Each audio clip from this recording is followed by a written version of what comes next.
Good evening, ladies and gentlemen. It's yours truly, Augie Schmidt here, coming all the way down from International Falls to help cover today's live broadcast of some high school wrestling. It's the Pequot Lakes Pine River Bacchus quad meet, hosting visitors all the way from Walker, Hackensack, Akeley, Deer River, and also Holding Ford, getting ready for today's live broadcast. And I have a special guest with me. Thank you for joining me here today, Roger. You bet. Roger Hoplin, just trying to help out wherever we can. So a lot of times I'm on the announcing table, but they're full there tonight. So yeah, see if we can help out here. Yeah, no, I think it's going to be a lot of fun. For a couple of these teams, it's their first or second bit of action out on the mat, so going to see some kids trying to dust off the cobwebs, other kids getting their first action of high school wrestling and bumping up to the high school level, and so excited to see what's in store for today. A lot of kids, a lot of potential out on the mat wrestling today. What are you expecting to see? Well, in this time of the year, they're getting started. They're not sure what weights they're going to wrestle at yet, so they're, figuring that out, and then also figuring out the competition. Because like you say, this is the first match of the year. I know for the Roadcrew, so they got a lot of see what their competition is and see what weights they want to wrestle at or what they think they can get to anyway. So yeah, I'm sure they're probably pretty antsy to get out on the mat and get to it, of course. And this pregame is brought to you by Station 371. Restock on food, fuel, and bait at locally owned Station 371 on Highway 371 in Pine River. Station 371 has bait and tackle, quality Cenex gasoline, and is the only area fuel station with kerosene and off-road diesel. Station 371 in Pine River. That's a pretty sweet deal there. We're going to take a quick couple of seconds to listen to some of our sponsors, and then we'll be back. I got a couple of interviews with some of the coaches here tonight, and I'm excited to share those with you guys. This is live on YourLiveEvent.com. Augie Schmidt, along with Roger Hoplin. Thank you once again for joining me here today. You bet. High school varsity wrestling here at Pine River Bacchus High School. When you buy your propane from Lakes Community Co-op, you get the propane from the pro without the pain. The pro from Lakes Community Co-op starts with the service, monitoring systems, budget programs, online bill pay with additional services from Lakes Community Co-op. They set the tank, fill the tank, monitor and deliver propane as you need. Call 1-888-935-2281 to get propane to you from Lakes Community Co-op. For more information, visit lakescommunitycoop.com. Do something fun and make new friends. Join a bowling league at Community Bowl and Pizzeria in Pine River. Community Bowl and Pizzeria has openings for all leagues: men's, women's, mixed, youth, seniors, and also Special Olympics. Enjoy some friendly competition and have a great time. Food specials offered on all league nights. Don't forget Moonlight Bowling every Saturday evening. For information on leagues or to sign up, call or stop into Community Bowl and Pizzeria in downtown Pine River. 218-587-3100. At Enbridge, we believe sustainability is the foundation of our success. How well we perform as a steward of our environment, a safe operator of essential energy infrastructure, a good neighbor, and a diverse employer defines our success. Learn more about Enbridge's environmental, social, and governance commitments and our Indigenous Reconciliation Plan at enbridge.com.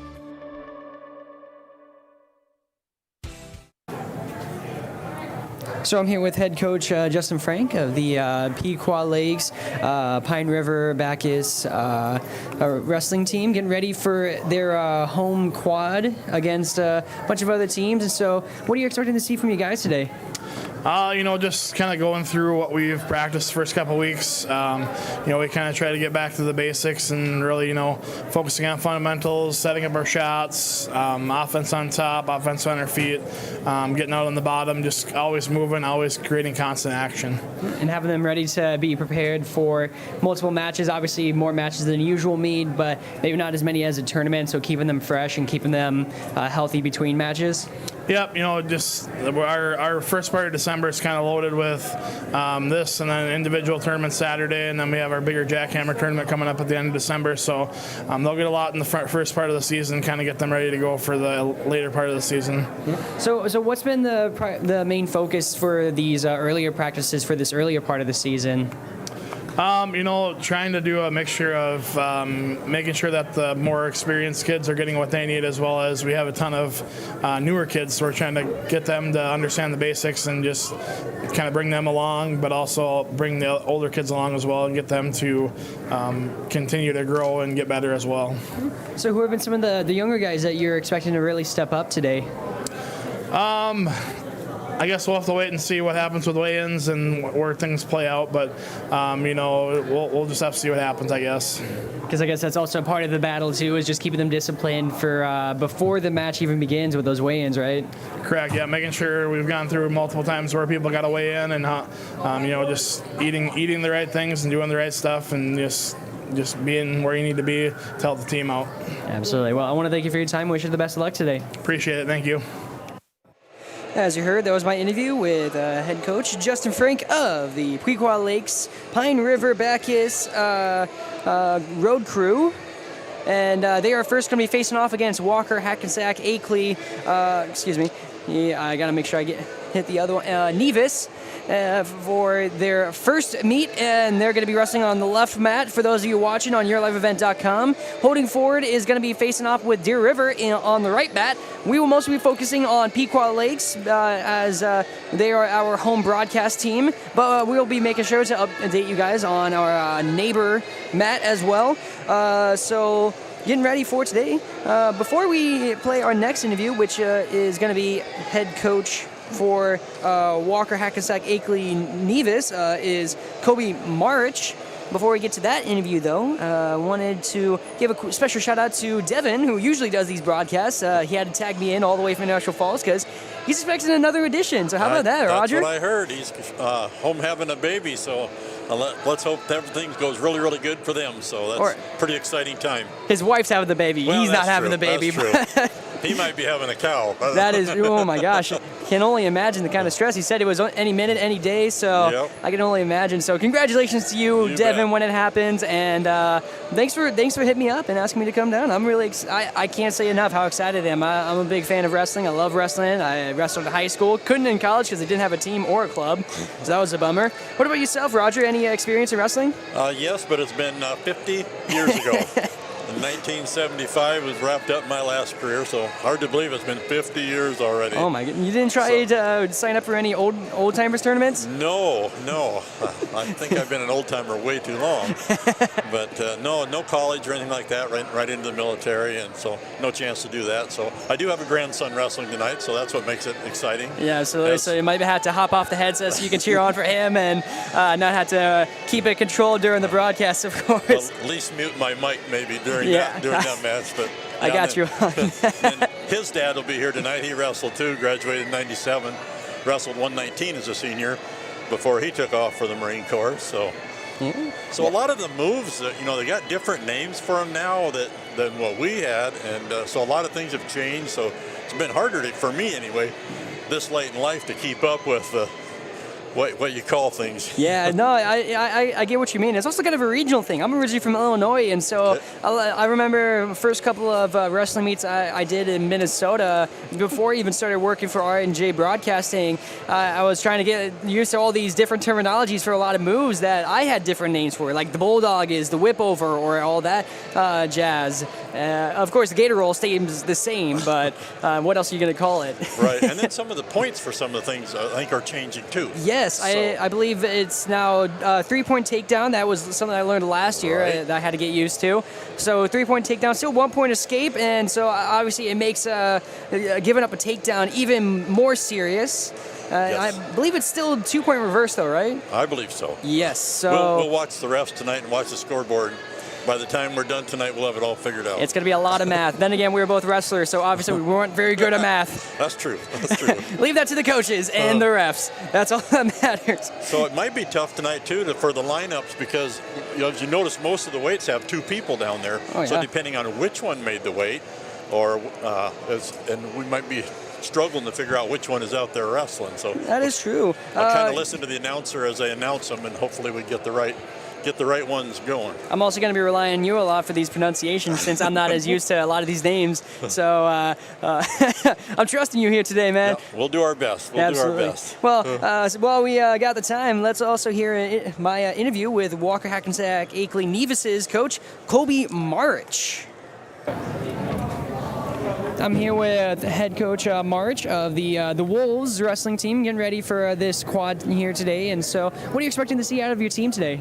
This is our second event, so we're just hoping to see some improvement. We got one day of practice yesterday after our first event, and just seeing some growth and some improvement from where we kind of started off on Tuesday. And so the main focus on this early part is just building up that endurance and getting the wrestlers ready for these long days like today, so that way they're prepared for weekend tournaments? For sure, yeah. I mean, Tuesday we were down in Stock Center, so it was a really long day there too, like you were talking about. But yeah, just the kind of the baseline stuff, kind of building a foundation, be it technique, be it endurance, and kind of building from there. And so that foundation that you mentioned, and is that going to be built off of like returning upperclassmen, really helping set that foundation? We've got a couple returning upperclassmen. A couple of our guys are out tonight, and we look to get them healthy and get them back and in those contexts. But yeah, we look for a couple seniors to kind of lead the way for us, and then we have a nice 10th grade class that is our next kind of up and coming class. So. Yeah. So who are some of the guys that you're expecting to really step up today in place of those guys who are out? Right now, we're hoping one of our guys will be our first match of the year, but Vinny Peruccio, he's a senior for us, a captain. Then we're looking probably for like a Cash Bullock. He's one of those 10th graders that placed at the section tournament last year. JD Knox, some of those guys that are returning place winners from the section tournament last year, and then kind of building and going from there. Yeah, absolutely, man. And so I want to thank you for your time. Wish you the best of luck.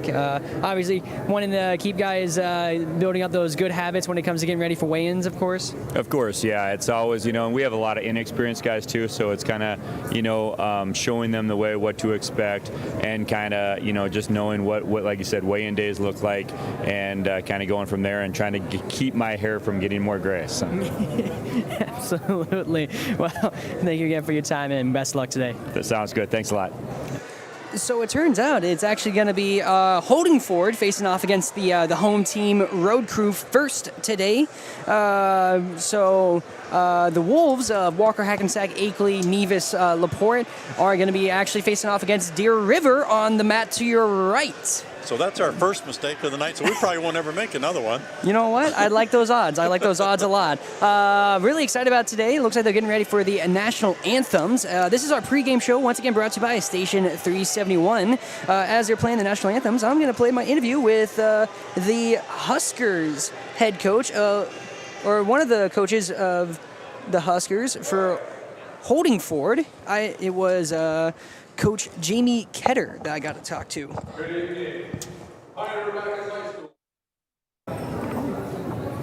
I'm here with Coach Ketter of the Huskers of Holdingford, getting ready for today's quad here at Pine River Backus High School. And so what are you expecting to see from your team today? Just hoping the boys are ready to let loose, have a little fun, and just let it fly. We're here to have fun and learn. It's going to be a good event, ready to get into the competition. This is our first event of the year. So honestly, we're just ready to go out there, compete, see what we have to work on as we go forward, and just kick this season off with a boom. Yeah, absolutely. And so what's been the main focus for these earlier practices of the season, getting ready for this first event? Just mainly a lot of just reviewing technique, baseline technique. It's been a long summer since we competed last year in the winter and whatnot, so it's just kind of a review of what we like to do, controls on top, what kind of takedowns we like to hit, how we're going to scramble in certain situations, just stuff like that. And expecting the upperclassmen coming back this year to really step up and play that senior role, of course? Yeah, the seniors are definitely going to be big leaders on this team. We have a senior from pretty much 160 on up this year, so it's a heavy senior class, so it's nice to have all these young kids too on the roster so they have somebody to look up to as we keep going throughout the season, but the seniors will definitely be the key leaders. Yeah, and so expecting them to have a big season as well as a whole? Yeah, big season, a lot of expectations. Big season last year, hoping to build upon it, just keep building the culture and going forward. And I'm guessing endurance and keeping guys healthy throughout today is going to be big as well? Yeah, making sure it's cold and flu season, just making sure when we start cutting weight, just we're taking care of our bodies, ice and ibuprofen, putting good things in our body, making sure we're staying healthy. Wrestling season's a long, grueling season, so we just want to make sure we're at our best whenever we can be. Well, I want to thank you for your time. Wish you the best of luck today. Thank you. I'm here with head coach March of the Wolves. Hannikin Insurance Agency is proud to support today's coverage. Hannikin Insurance has been serving families and businesses in central Minnesota for over 30 years. By working with an independent agency like Hannikin Insurance, the process of finding insurance that is appropriate for your goals and budget is simplified. Contact Hannikin Insurance Agency in Pine River, Little Falls, Piers, or Brainerd online at HannikinInsurance.com. Let Hannikin Insurance give you the peace of mind that comes from knowing your financial situation is secure.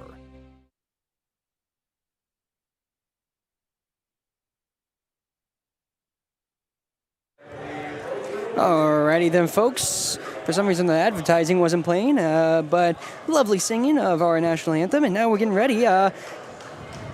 As we properly should. And we are going to be starting at 107 for today. Holding forward, even though they are the away team and they are taking off on the home team first today, they are probably going to be the favorites coming in because they have momentum of being preseason number 3 for Class 3A in terms of team rankings. This is Joel Thies wrestling up against Pequot Lakes Landon Ashman. Early front headlock for Thies, who's going to try and get around. And there is the 3-point takedown for Thies, and he'll let him go. That's a 1-point escape. And so it's a 3-1 lead in favor of Holding Ford's Thies. Outside single attempt by Ashman. He's going to get the leg up in the air. Thies trying to kick his leg out, and he does get it free. So, well, now they're back to the hand tie. Heavy overhand, and now Thies going to grab that ankle with the front headlock, try and get around. He might have been trying to go for the cradle, but he's not going to get it. Instead, he's going to have to settle for getting around and getting the 3-point takedown. Now he is leading in this one 6-1. Over Ashman. He looks like he's going for that chicken wing on the left side and really trying to crank it in there. What does Ashman have to do to try and get out of this one, you think? Just fight hard. They're both 10th graders, but looks to me like that Joel Thies has got a little bit more experience and a very good wrestler. Yeah, absolutely. I think the height advantage is also going to play a part as well. He looks like he might be a heavy leg rider, and he does get a 4-point. I think that was a 4-point near fall they awarded him. So it is 10-1 lead, and now he's going to try and go for a near side tilt. Now he's going to switch to the far side tilt with that chicken wing, keeping it in. He's got to watch that left arm, though. You got to be careful with those chicken wings because obviously if your arm goes a little too high up the back, you could get whistled for that. They're going to stop it as a potentially dangerous. Yeah, but it looks like he's keeping it safe, and he's going to get those back points for sure. Maybe if he tries to sit out, he can go for the pin. 5 seconds left. Ashman needs to fight out of it, and he gets the pin with 3 seconds to spare in the first period. So Thies is going to get a early 6-point lead for the Huskers of Holding Ford. So they take the lead here. Now we're going to move on to 113 for Pequot Lakes. 114? 114, yeah. My bad. Yeah. Sorry, I'm used to I'm used to Illinois weight classes of 113. But 114, Brett Miller for Pequot Lakes, Pine River Bacchus, and for the Holding Ford Huskers, it's going to be Riley Haggerty. Lead for the Huskers here. Today as looks like the road. Got keeping 1 foot in bounds, and he could get a pin here. 50 seconds left in period number 1. Get the pin. Kudos to Holding Ford's Haggerty on trying to fight out of that, but now we are tied 6-6 in team scores, thanks to the pin that comes at the 1:12 mark. It looks like they had him with 48 seconds left in the first period. 1 minute 12 second pin for Pequot Lakes Pine River Bacchus to tie it up now 6-6. Now we move up to 1:20. Now we move up to 1:21. Markham keeping that top position, not allowing any points. We're at 50 seconds left in period number 1, and so far it's just been a 3-0 lead for Markham. He's got the wrist tied, and it looks like he's trying to go for that chicken wing, and he does get it in. Now he's going to try and walk it around. 35 seconds left. Now he gives up on walking around. Didn't like how little he had the chicken wing in. Now he's really trying to dig that arm in there. Now he's going to try and walk it around. Good job by Garrett's posting that leg up, and there it is. He gets the leg over. Garrett's trying to bridge out of that. It's just that left shoulder that he needs to post down there. If Garrett can fight out for this last 10 seconds, we can go into the second period as 5, 4, 3, 2, and congratulations, Garrett. Much kudos fighting out of that tight chicken wing. And so it's still going to be a 4-point near fall awarded. So that's new. It used to just be 2 and 3. Yeah. Now they got a 4 point. So now it's 4 points. So still a big deficit for Garrett. 7-0. Markham's up. And it looks like they're going to start from the neutral position for period number 2. Markham gets an early headlock. Now he's going to switch to a over-under body lock. For a second, Garrett's tried to flip him over, but he put himself in a terrible position that allowed for Markham to just trip the leg and get a little bit off balance. Just a little bit. Go the wrong direction. He didn't have the right momentum, and I think Markham just had the better center of gravity on that attempt. Just strong defense by Markham that allowed for that 3-point takedown. He's now up 10-0. If he can't get the pin here, he has a good chance of maybe getting a tech fall. Granted, it's not a full 6 points, but they will take the lead with the tech fall. That's the first warning for stalling. That is true. Remember, you got to stay active. You want to avoid the stalling. And 10-0.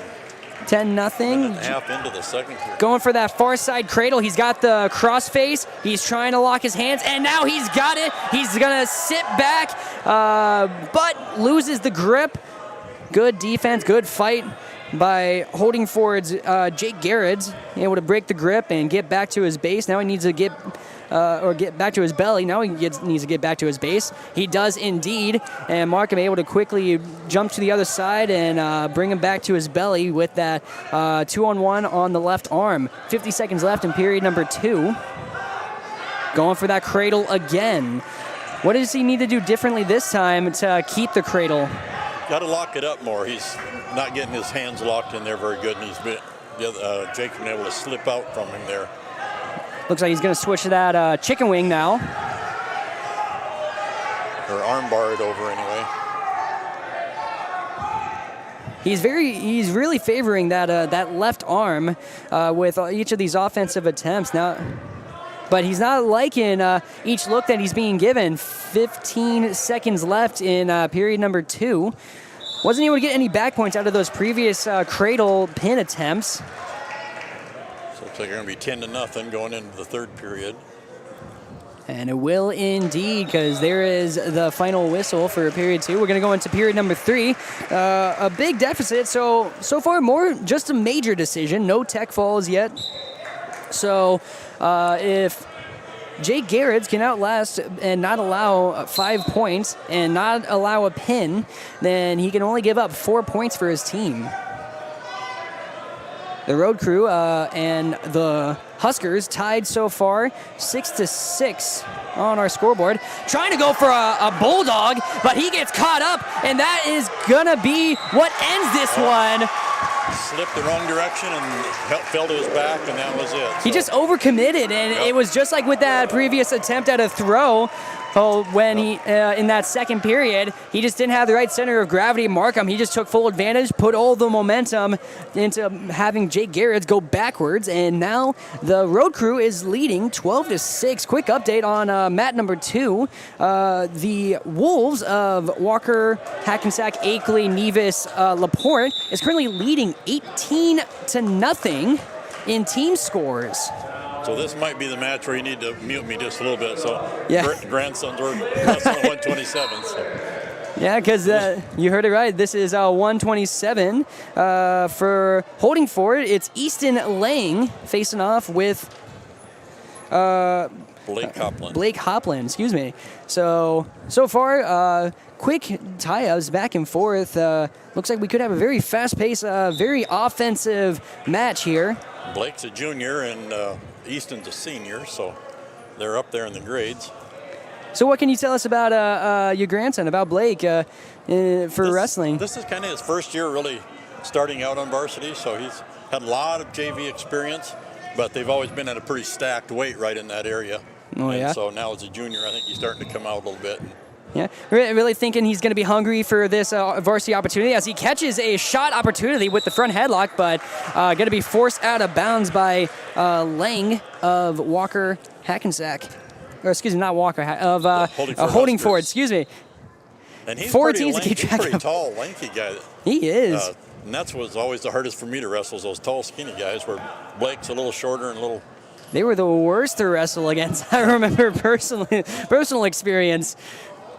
You'd think because they have more leg that it's easier to get a takedown, as Blake Hopland is going to get caught in a cradle trying to go for that takedown. And he's doing a good job rolling off of his back. So great defense there, but that is going to be a quick 6 points for Lang of Holdingford. He's going to still try and commit to that cradle, but that's going to be a reversal for Blake Hopland. So Blake Hopland ended up making Lang pay for it, trying to still commit to that cradle. So it's 6-2. Lang is leading in period number 1 with 15 seconds left. Hopland in the top position. He looks like he's trying to go for that half Nelson. He needs to try and get some quick points here before the end of the period in order to make it a closer match. But great defense. That was a great reversal there. Again, overcommitment is usually the biggest problem in wrestling. That's the thing that's really going to bite you in a lot of these matches. Then when you're off balance, too. Exactly. So. That's what happened between Markham and Garrett's. Just overcommitted, and then that led to a quick pin for Markham of the Roadcrew. Second period, and Lang's taking the neutral position. He felt comfortable last time as he had gotten that takedown straight into the cradle pull opportunity. Going for that Russian tie-up. That puts Blake Hopland in the front headlock. Snapped down by Lang. Going to quickly get back to his feet. Pokes his head out. Trying to get the go around. Lang is on the top position though. No points awarded because no one's in a dominant position now. Hopland, good job there, letting go of the body. Now he's stuck in a possible whip-over bulldog position, whatever you want to call it. They go out of bounds. No points awarded. So, gotta say, much credit to Blake Hopland. I know you're gonna love this compliment. He's very scrappy out there. He's very slippery. Pretty strong. A lot of football training too comes in for some of these wrestlers. I know. Talked about that with one of the coaches. A lot of these guys are probably trying to go from football shape to wrestling shape, and obviously it's a bit of a different shape there. You're trying to put the weight on for football to give you the meat. Now in wrestling, you're trying to trim it down just a little bit. You're trying to lose it. Another front headlock for Lang, and he's gonna try and put him on his back. So there's a 3-point takedown and a near fall. Blake Hopland trying to bridge out of it, but Lang has got that headlock in tight. Is he going to move to side position? And that's going to be a pin for Lang. Great match, though. Blake Hopland, really solid effort there. It's just he got caught in Lang. He just had that headlock in really tight. And so now it's tied 12-12 for team scores as we get ready for our 133 match between between Tucker Johnson of the Roadcrew and Carson Reese of the Huskers. Carson Reese. Tucker at sophomore and Reese a junior. Another update on the Deer River versus Wolves. See, this is Wyatt Borders. Yeah, the Warriors versus Wolves. The Wolves are currently dominating right now, 36-0. Inside single attempt by Rise of Holdingford. No good, easily defended. So they've slipped in Wyatt Borders there at that weight. Bumping him up, I see. Yep. So Wyatt Borders, great defense there on the inside single, trying to go for that underhook on the left arm, and for low ankle And you're in an awkward position. And now, how do you come out of that? Yeah, I don't know. It seemed like he hesitated or something. He didn't react in time, and so that gave him the easy leg. But so far, he's been doing a good job defending it. No points awarded. But if Rise can get that outside single, he switched it from an inside to an outside single up in the air. Now Borders trying to lift Rise's leg, and that almost set him up, and they are going to award the 3-point takedown to Rise of the Huskers. Current team score is tied 12-12 between the Roadcrew and the Huskers. Top position, there is the whistle, and they are off. Trying to go for a quick stand-up, but Borders is taken right back down. Hard to tell from this angle, but it looks like he's trying to go for that 2-on-1 on the right arm. Now he's going to switch to attacking that left arm to break him down. Keep going, look, and see which one gives you the weakest. Yeah, and he's going to try and get that tilt in. He's got his head underneath, but that's going to allow for Borders to try and attempt a headlock. He's trying to go for the spin there, but their headgear come off, so they're going to call headgear came off, so they're going to have to stop it right there. Let the Husker get that back on. So far, it's just been back and forth between these two teams. No one really giving an inch.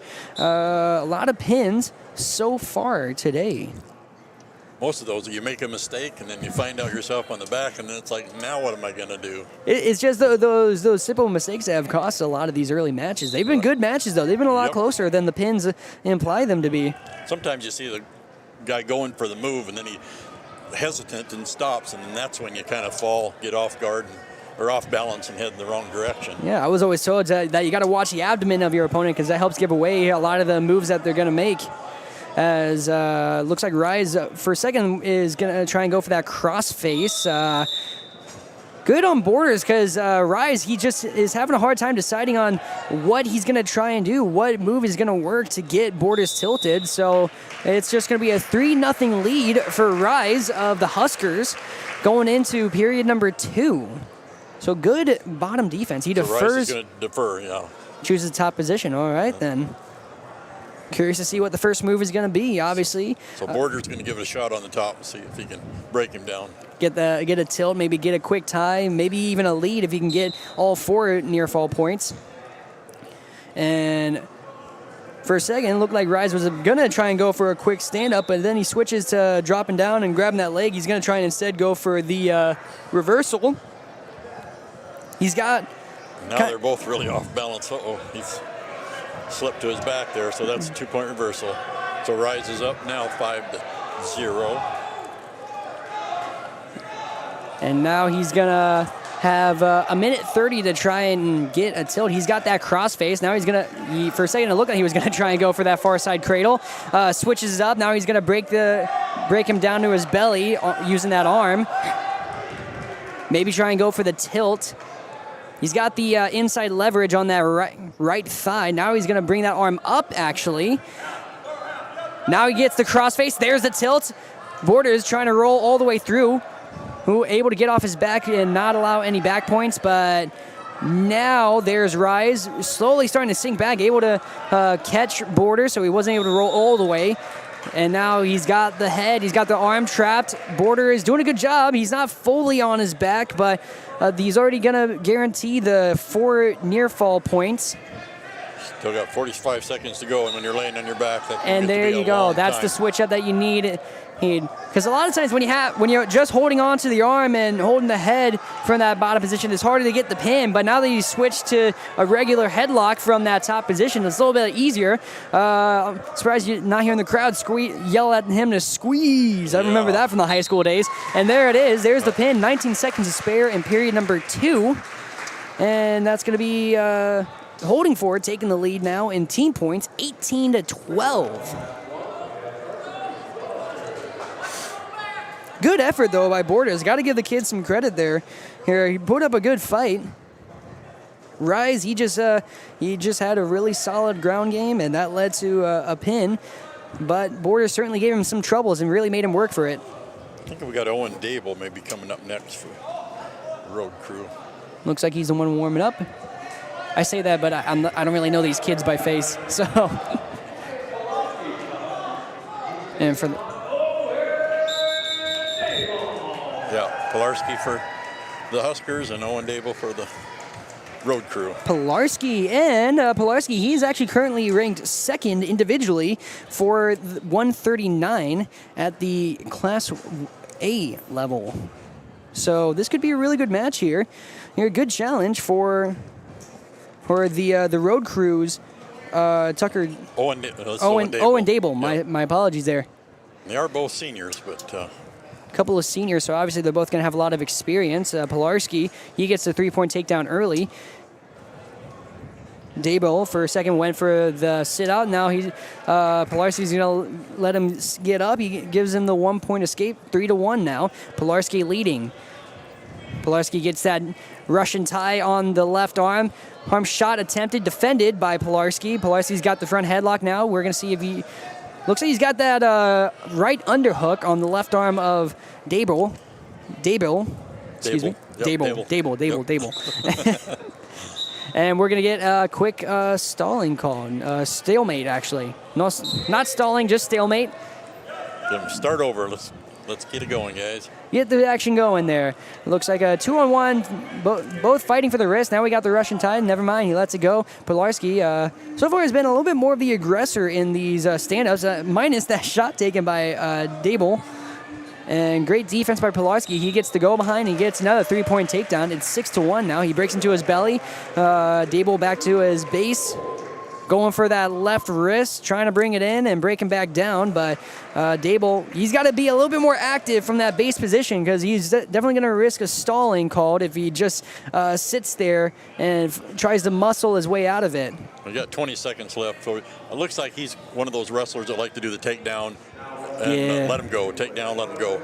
But with this much time, they're just going to hold on. So about 10 seconds left to go here. So. He'd rather take a 5-point lead than a 4-point lead going into the second period. Right. It's usually ideal, of course, unless he maybe tries to get a last-second tilt, but with 1 second, we're going to go into the second period, and Pilarski's leading going into the second, 6-1. Dable defers. Pilarski, chooses bottom position. Another update on our meet to the right of us. The Wolves are currently leading 42-0 against Deer River. Quick 1-point escape for Pilarski. Now he's up 7-1 against Dable. And I know I said earlier that Pilarski has been the aggressor, but when it comes to actually taking a shot, it's been Dable every time. Pilarski kind of almost baits the takedown and just lets his defense do a lot of the work for some of these takedowns he's had. Granted, he almost had a really nice trip, but then they go out of bounds, so it's back to the neutral position in the center.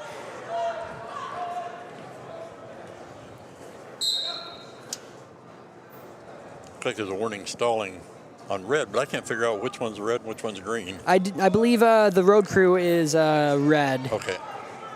Just because the Huskers, they got green on their singlets, so okay. I guess makes it easier. Yeah. I get if it makes sense. Inside single attempted, defended, but he's going to switch to a quick go behind, ducking under, using that underhook to get the duck under go behind, and now he's got a 3-point takedown. It's 10-1 lead. 10-1. 10-1. I forgot that he got the 1-point escape at the beginning of the period. Looks like he's trying to maybe get a ball and chain, maybe try and get. He's got the left wrist. There's another warning, and that stalling is going to be a point. That brings us to 11-1. 40 seconds left in period number 2. Pilarski from the top position. He's trying to fish out that left wrist of Dable. He kind of has an idea of what he wants to go to. He's trying to commit to it, but Dable, he's doing a good job of at least defending it, but it's just the activity that he needs to try and pick up a little. He needs to be more active. He cannot give up another stalling. Makes you understand why it's probably rated in the top in the state. Yeah. You can see that. You certainly can. Dable's been wrestling a long time, but there's the technique on him is pretty good. So you can see he's got a lot of training and just naturally good. Some kids just have that just that raw talent that really shows on the mat. Right. As we're going to go into the third period. So far, this has been the longest match we've had tonight. Third period, it is a 11-1 lead for Pilarski, as Dable chooses the top position at the top of the third, just trying to get, the game plan, of course, is get a couple tilts, maybe go for a pin, get that big comeback victory in the third period. As a quick sit out by Pilarski, defended, now he's up to his feet, tries to sit out, Dable tries to switch to the low single, and instead that's going to put him in a almost compromising position, as he still has the inside single, head to the outside. Pilarski wants to try and push his head back to the inside, perhaps. He's kicking his leg out, but Dable's not letting it go. That's stalemate. The stalemate. Start over again. And technically no escape point awarded, so Pilarski's back in the bottom position. That time going for the ankle trip. Now he's going to switch to a crossface.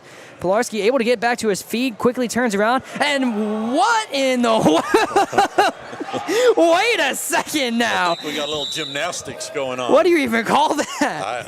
I don't know. It was a reversal, but it was a great reversal. 2-point reversal. Tuck Looks like under, jump over, roll.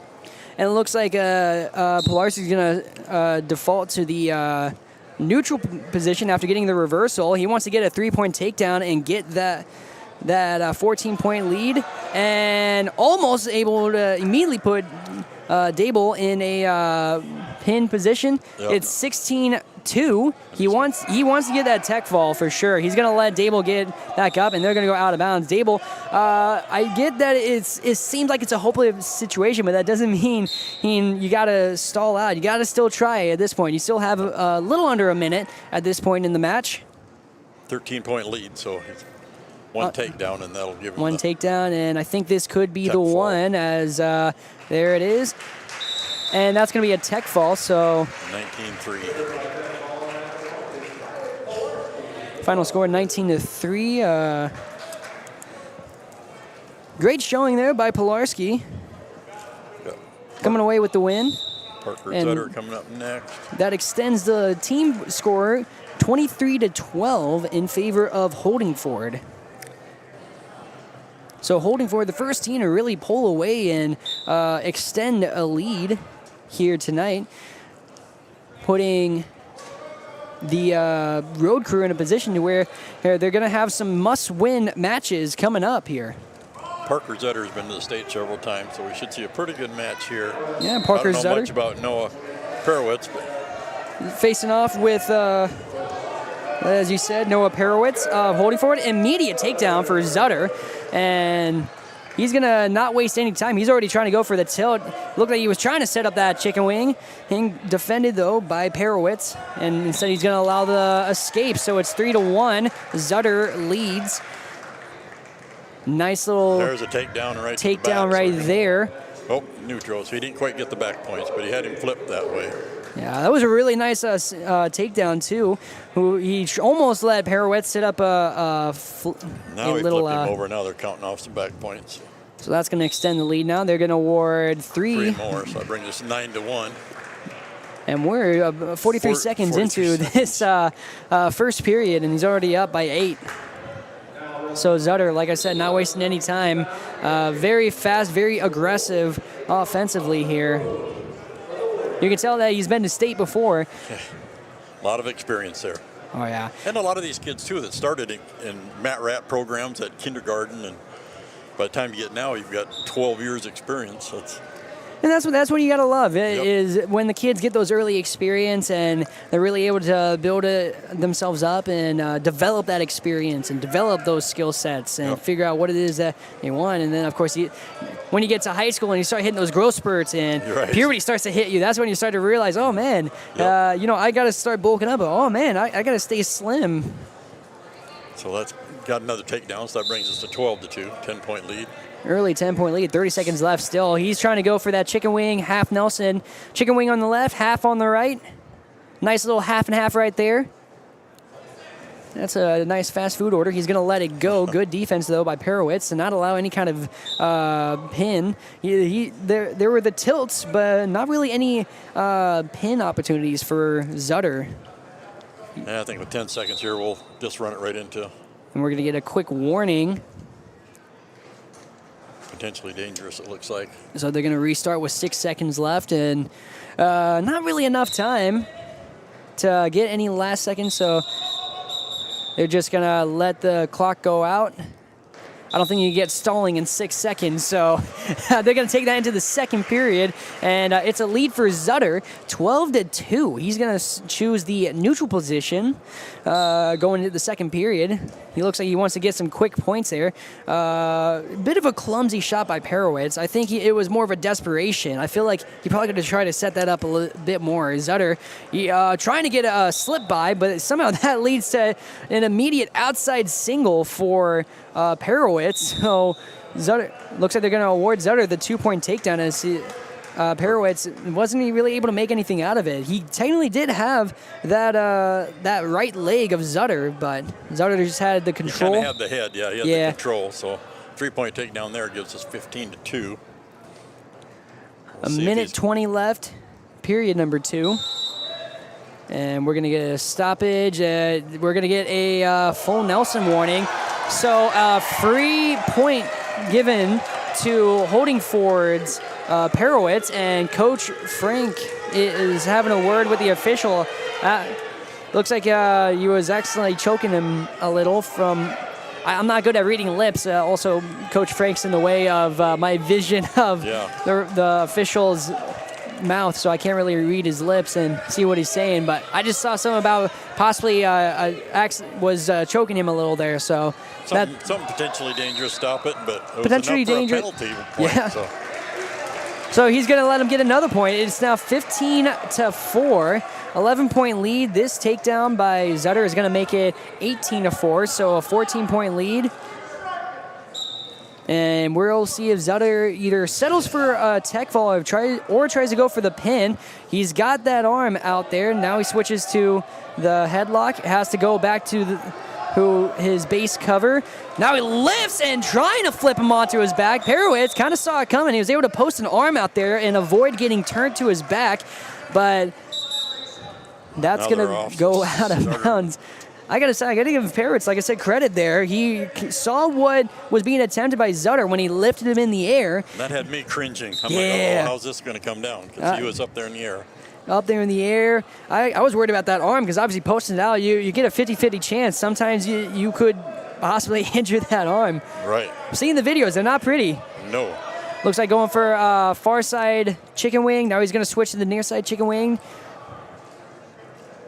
Double chicken wing? It's either now it's go for the tech fall or go ahead and go for the pin. And it looks like he's going for the pin. He wants the latter. He's not going to settle. So he's got both arms locked up tight. Perowitz, he is certainly pushing, trying to roll his way out. Got to be watching that right arm, though. That could be potentially dangerous. And Perowitz able to defend it just enough, and he stayed off his back enough to not give up the back point. So we're going to go into the third period. It is 18-14. Perowitz gets the option. 18-4. 18-4, my bad. 14 points. 14-point lead, that's what I was thinking of. That's where my mind tracked. So going to start in the neutral position, and Zutter just going to kind of troll him a little, and now he gets the 3-point takedown, and that's going to be the tech fall. That makes it 17-23, 6-point lead for the Huskers here today. Strong showing by Zutter. I think he might be a little frustrated that he wasn't able to get that tech fall earlier, or even get a pin with that double chicken wing that he had towards the end of the second period. But now we're getting ready for our 152 matchup. We're getting close to the big boys now. I'm assuming it's likely going to be... I bet you they're going to move up Bryce Mick maybe one weight here. Yeah, it's either... They're still figuring it out back there, so we'll see who gets... We'll see who goes out there. Looks but like for Casey Nettle for holding forward. Yes, Casey Nettle for holding forward. Leading by 6, a pin ties it.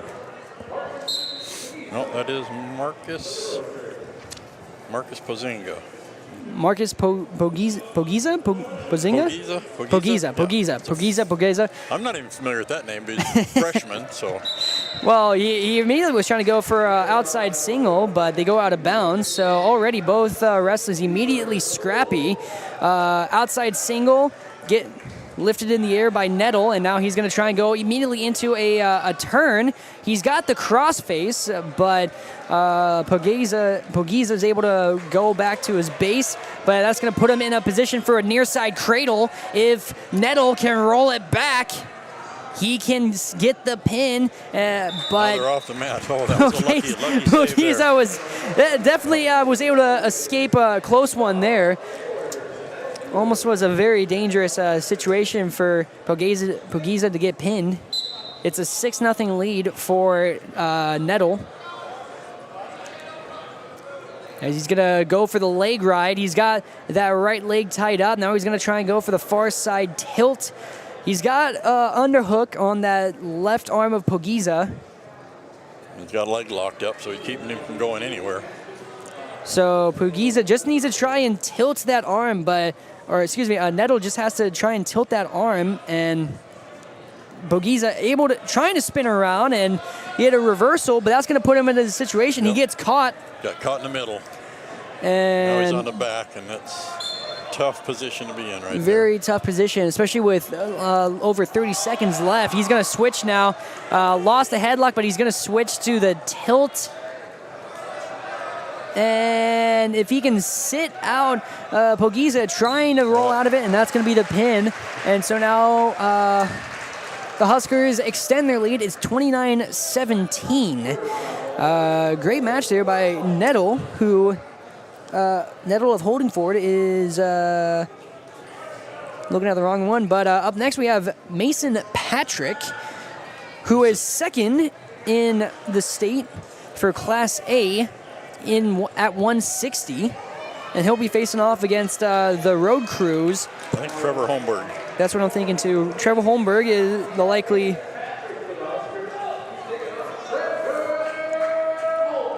Yes, it is Trevor Holmberg. Holmberg versus Patrick.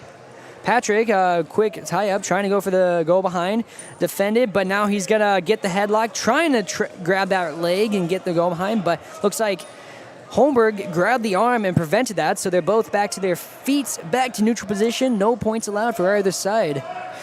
Now he catches a shot attempted, gets the hide tie up. He's got that overhook, over under on the left side of Holmberg, right side of Patrick. Now Holmberg's going to try and go for an inside double.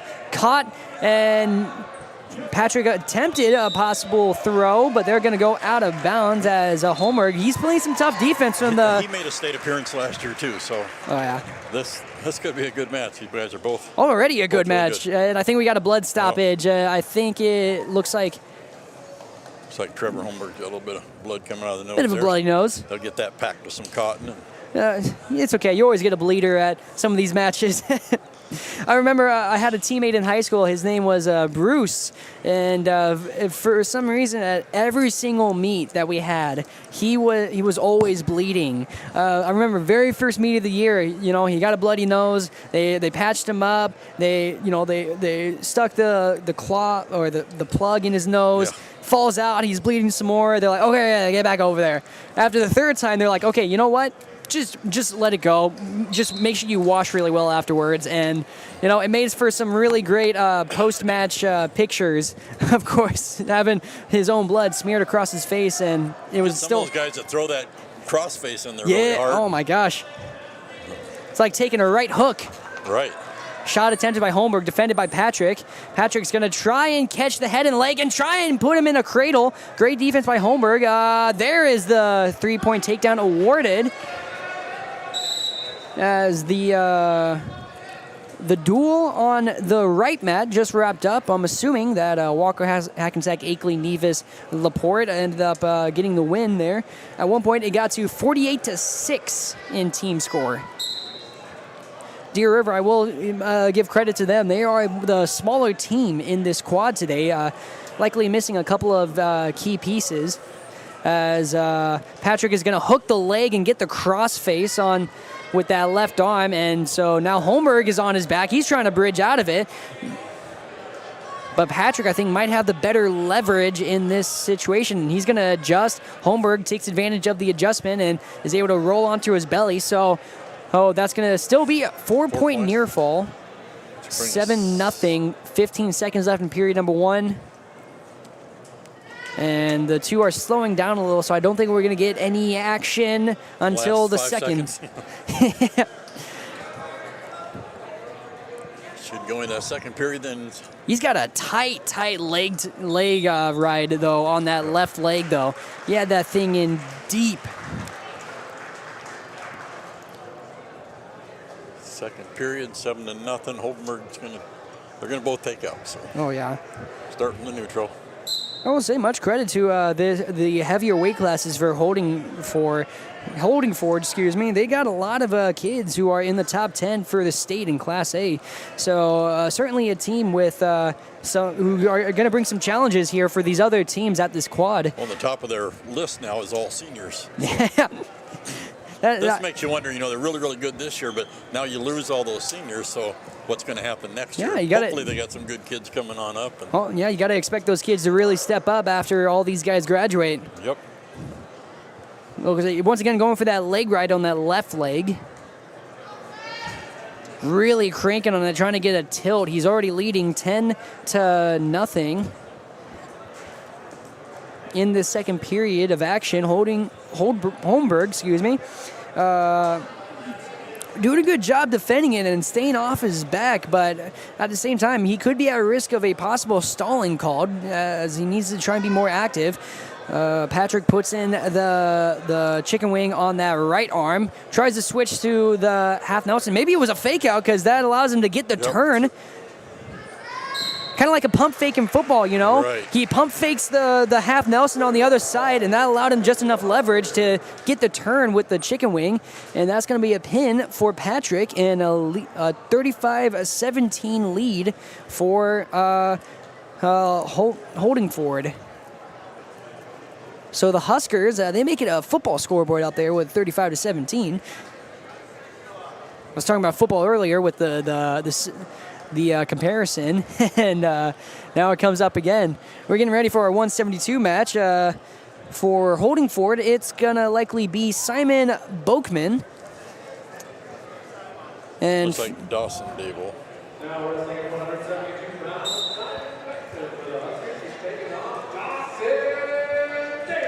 You are correct. And a immediate trip by Boakman takes Dable to the mat, and he's trying to go for that cross face. He's got the leg trapped up. He's already got the 3-point takedown. And I think the referee's already showing the 4-point near fall, but he wants to go for more. He is not going to settle for just a near fall.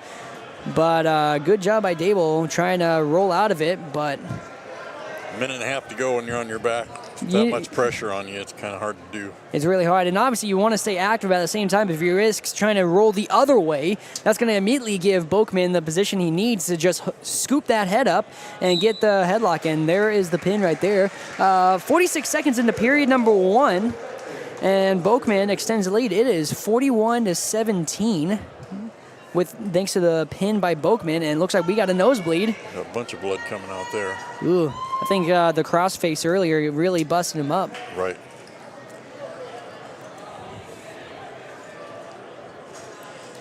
So yeah, just give him a chance to plug his nose up.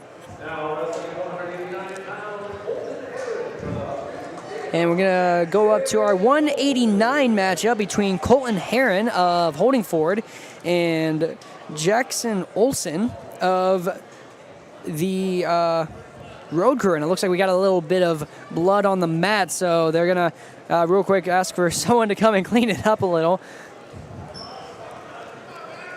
And since we got enough time between the duels, we're going to have some of our JV and underclassmen wrestling on the mat to our right. I want to give a special mention at the 113 for Walker, Hackensack, Akeley, Nevis, LaPorte. They have a girl wrestler at 112, Ella Henning, who is currently number 1 in the girls division for the state of Minnesota. Yes. So yes, she's good. excited to see her in action when she faces off against the Roadcrew's 113 wrestler. But we got to wait a little bit longer because we still got a couple of matches left here. We got our 189 on deck is 215 Jackson Bartkowicz taking on Jake Olson. And then after that is our heavyweights. And that's going to be Dalton Tymensky against Mason Litchie. Another senior. Like you said, Roger, all of their upperclassmen from 160 to heavyweight is seniors. And then their 127 and their 139 are both seniors. So the tie-up and the hand fight, it takes them outside of the circle, so they got to go back to the middle. Ref's like, get back there. Can't take it off the mat. You got to keep it on the mat. A lot of hand fighting. I will say, got to be careful there for Jackson Olson. He is backing up a little bit too much. He could risk a stalling call if he's not advancing more. Like that, going in for the shot. So kudos to him. I think he was listening to me. Right. I think he heard me. He's not intimidated. He's ready to go after it. So a bit of a circling around. Now there is a shot by Heron of holding forward. He gets a 3-point takedown. Less than a minute left in period 1. Once again, he kind of went for something, but then a little off balance, and that can be a mistake. Off court or off the mat. Now they're going to start over again. And I think that comes with it being the early part of the season too. You're going to see a lot of those just small mistakes there. You put yourself a little off balance. You kind of forget one of the basics, or you mess up one of the basics, and that ends up being the downfall. So Heron looks like he's trying to go for a tilt. He's got the 2-on-1 on that right arm. Looks like no near fall awarded, so good job by Olson. Able to bridge out of the tilt. And it looks able to keep it vertical. Oh, yeah. He was almost up in the air. I was surprised he was able to stay in control. But he had that right foot still on the mat, which allowed for enough leverage to keep the momentum off of his back. And looks like still going for that the 2-on-1 on the right arm. But he's switching to the left side. And we're going to go into the second period. And it's just a 3-0 lead for Heron of the Huskers. Up 41-17. And Jackson's got the choice. He's going to go ahead and take down and then work on getting out. And I hate to be the Debbie Downer at this point. Sadly, it will be for the Huskers. It's going to be a team win for them, as they have enough points to where it's just out of reach. But that doesn't mean But that doesn't mean you discourage the road crew from keeping up the effort in these last couple of matches here. Olson, he has been doing a good job defensively. We get a tilt by Heron. He has that left leg trapped. But somehow Jackson Olson able to roll around enough and not allow enough control. He's doing a heck of a job. Here we are. Oh my goodness. Almost halfway into the second period. Just 3-0. So it's just 3-0, and Heron he's got to be a little frustrated there because he hasn't been able to get those back points. He had two big opportunities to get some, but Jackson Olson, much credit to him. Now he's going for the cradle. We'll see if he can get enough. He's got that near side cradle, and he's going to roll Jackson Olson over to his back, and now he's going to finally get those back points he's been looking for. And so he's guaranteed the 4-point near fall.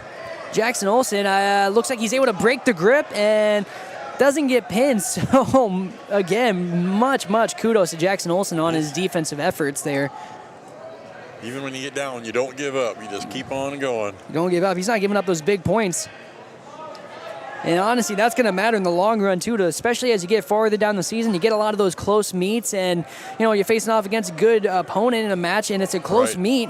And all you got to do is just not give up more than 4 points, more than 5 points. You just can't give up a pin. If you can stay off your back for 6 minutes, then... Even a tech ball versus a pin, sometimes at 1 point... Exactly. It makes that much of a difference. As we got 5 seconds left. To get that cradle on again, but I don't think he's got enough time to get him tipped. So, especially if Jackson Olsen's going to break his grip, and we're getting into the third period. It's a 7-0 lead, and so 1 point away from the major decision, which is only 4 points. Position, so put Jackson up. So now if he can ride him out and get him tipped over. That could be the big difference maker here. Jackson Olsen, as long as he can stay strong from that top position, not allow any escapes, not allow any reversals, and he can certainly pull off a big comeback here.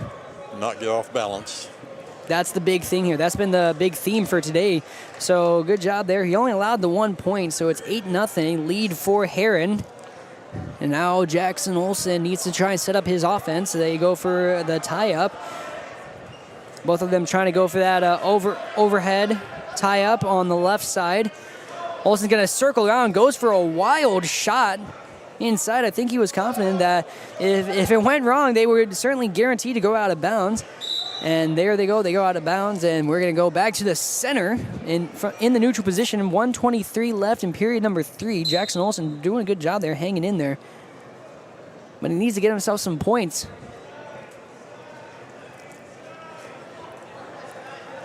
We'll try to set up something here, but let's see what... Getting himself pushed off the mat, and that's going to give a warning for stalling. I think they actually awarded... They gave him a point. Yeah, they gave him the point. Usually I thought it was after 2 warnings, but I don't know if we missed an earlier warning or... I think I did. But, yeah, minute left here in period number 3, 9-0. So already a major decision, and they're going to go out of bounds. And I got to say, Jackson Olsen, you got to really be careful. You got to try and keep it in the center of the circle. He has been getting backed up a little too much. He needs to push back a little bit more. You don't want to give up the penalty points. Because those are the other big difference makers as well. Right. 45 seconds left in period number 3. 9-0 lead for Heron. Olsen drops down, maybe trying to set up a shot or a fake. And they're going to go out of bounds once again. And that's another stalling penalty against Jackson Olsen. So now it's 10-0. So far, the only points in this third period came from an escape and 2 penalties against Olsen. And I hate to say it, that is a little bit discouraging. Yep, he's still kind of backing up, and you really got to kind of be able to twist him like that and face him or get behind him. There's a difference between going back and forth, and going side to side. A lot of times, side to side is what you want to prefer to go when you're in a wrestling match, because you're not getting so close to the edge of the mat, edge of the circle, and you're also doing a better job of just setting up your own shots as well. You'd rather be a crab than be a pickup truck going backwards. That's going to end the match there. Final score, 10-0. And Heron's going to get the win by major decision. So that's going to be 4 points for holding for it. And they're going to be up 45-17 as we get ready for our heavyweight match. Looks 215 here. 215. Oh, for some reason they put the heavyweight number up there. They're just not on the same page as we are. We have our 215 up next first. Jackson Barkowitz. Oh, that's why they skipped to heavyweight. Okay. Barkowitz is going to get the forfeit for 215, so that's going to be a free 6 points. So it's 51-17. Now for heavyweights, it's going to be Dalton Temensky, and he's going to wrestle Jake Olsen. And it's kind of the tale of 2 different stories when it comes to heavyweights, because you always see these 2 different kinds of archetypes for heavyweight. It's either super beefy guy or the big guy. Right. Seen a bit of both, honestly. One of my best friends in high school, Billy Blazer, he was the latter. He was just the big guy. But I got to say, much kudos to Tomensky. He almost had that headlock before they went out of bounds. Oh, Jake Olson. Oh, Jake Olson. I was looking at the. Am I looking at the wrong roster or? Well, no, they jumped Jake Olson. He was a 215. Oh. But they jumped him up to 285. I thought it was Tomensky for some reason. See, they're even messing with us. So Mason Litchie here. So get this. He ended up weighing in at 198, and he's wrestling heavyweight right now. Jake Olson weighed in at 205. So this is basically our 215 matchup. Right. As they have the tie-up from their knees, they're going to move back up to the neutral position. An overhook on that left arm for Litchie, and now they're going to go over-under from the neutral position. So it's a matter of who's either going to set up the shot or who's going to set up the trip. Double underhooks for Jake Olson. Stalemate, and they're going to bring him back to the middle. That makes me nervous when they get that close to the edge. Yeah, they're at the because that's the part of the mat where it's not as like much distance between the edge of the circle and the wood. Yeah, and also you have the audience right there, and you got to wonder how ready they are to catch these two kids who are combining for almost 400 pounds. Right. Takedown that almost puts Jake Olson in position. For a second, it looked like Litchie almost lost it, but he catches the headlock, and so they're going to give him the 3-point takedown and a 4-point near fall. And now he's going to switch around, and so if he can keep those arms, but he's a little too out of position. I know he's trying to avoid going out of bounds and losing it, but at this point, you might as well just let it go. You already got the 4-point near fall. You're already going to have 7 points going into period number 2, but somehow was able to switch it up. He's got the headlock in, but he's a little too high, a little out of position. I think being that close to the mat and knowing that if he took that left foot out of the circle, it would have been called out of bounds. He didn't want to lose that. But either way, he's going into the second period with a 7-0 lead. Looks like Olson is going to start on bottom.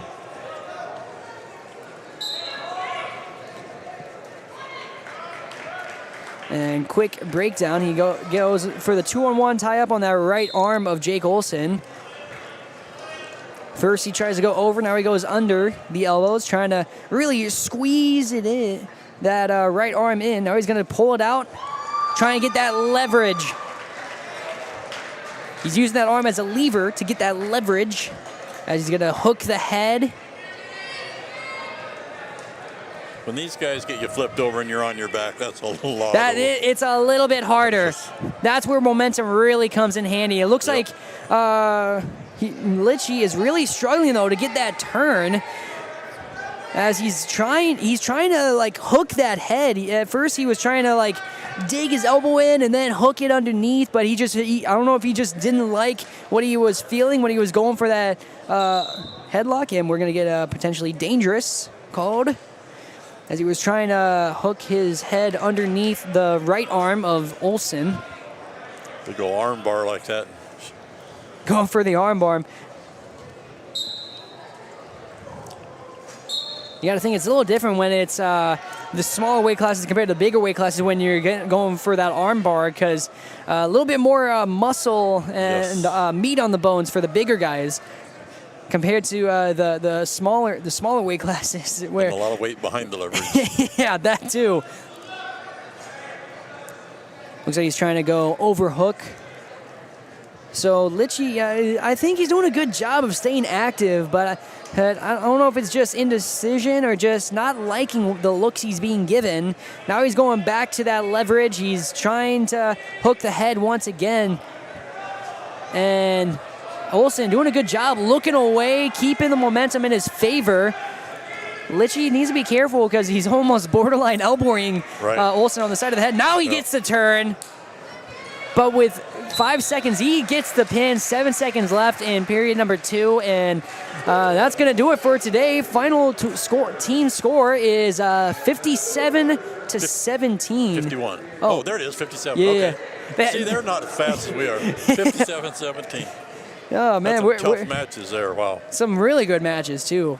So, great showing there early by the Roadcrew there. It's just that veteran, heavier weight class that really helped pull away for holding forward. And still had a lot of great matches, like you said, and I think this was a fun one to start off with. Huskers as they get further into the season and just see how well they do. Oh, yeah. Excited to see their progress, and so we're going to get ready for what's to come here. I'm trying to check and see where they're all shuffling around, getting ready for them. I think it's going to be the Wolves next against the Roadcrew on this mat to the left. If not, then it's possibly going to be Deer River taking on the Roadcrew. So we're gonna listen to some of our sponsors, and then we'll be back here for our live coverage. You are watching on YourLiveEvent.com, our live broadcast of some high school varsity wrestling. Making connections with families, being involved with the community, becoming a community family. PRBschools.org. For trusted news, weather, and sports from your community, look to R&J Broadcasting Incorporated. KRJB, KRJM, and KKCQ Radio, and RJBroadcasting.com. Hear local voices from local radio with news and information from the area. Your information stations, KRJB, KRJM, and KKCQ Radio, and RJBroadcasting.com. Local voices from local radio. Shrub Excavating LLC is ready to serve you with any excavation project. Shrub Excavating provides residential and commercial new construction site prep, demolition, road and driveway construction, basement septic system design and installation, stump or brush removal, and delivery of sand, gravel, rock, dirt, and more. 42 years and still digging it right. Shrub Excavating will have your project done right and on time. Serving Pine River, Bacchus, Pequot Lakes, and all the surrounding communities. Shrub Excavating LLC. Online at shrubexcavating.com. Restock on food, fuel, and baits at locally owned Station 371 on Highway 371 in Pine River. Station 371 has bait and tackle, quality Cenex gasoline, off-road diesel, and is the only stop with #1 diesel. Make sure to stop by to wash off the sand and salt with their indoor car wash. Open when the temp is at least 26 degrees. They'll hook you up with your fishing and hunting licenses too. Station 371 on Highway 371 in Pine River. Thank you for supporting local business. Stay up to date all year long with your live event from our social platforms with X, Facebook, and YouTube. From the latest coaches show to watch game broadcasts back on demand from earlier in the season. Search your live event on YouTube and hit subscribe. Outside the three-point arc. Pick and pop here with Spaeth into the left side corner. Three, good. For the complete and most up-to-date schedule throughout the year, head to our website at yourliveevent.com. When you buy your propane from Lakes Community Co-op, you get the propane from the pro without the pain. The pro from Lakes Community Co-op starts with the service, monitoring systems, budget programs, online bill pay with additional services from Lakes Community Co-op. They set the tank, fill the tank, monitor and deliver propane as you need. Call 1-888-935-2281 to get propane to you from Lakes Community Co-op. For more information, visit lakescommunitycoop.com.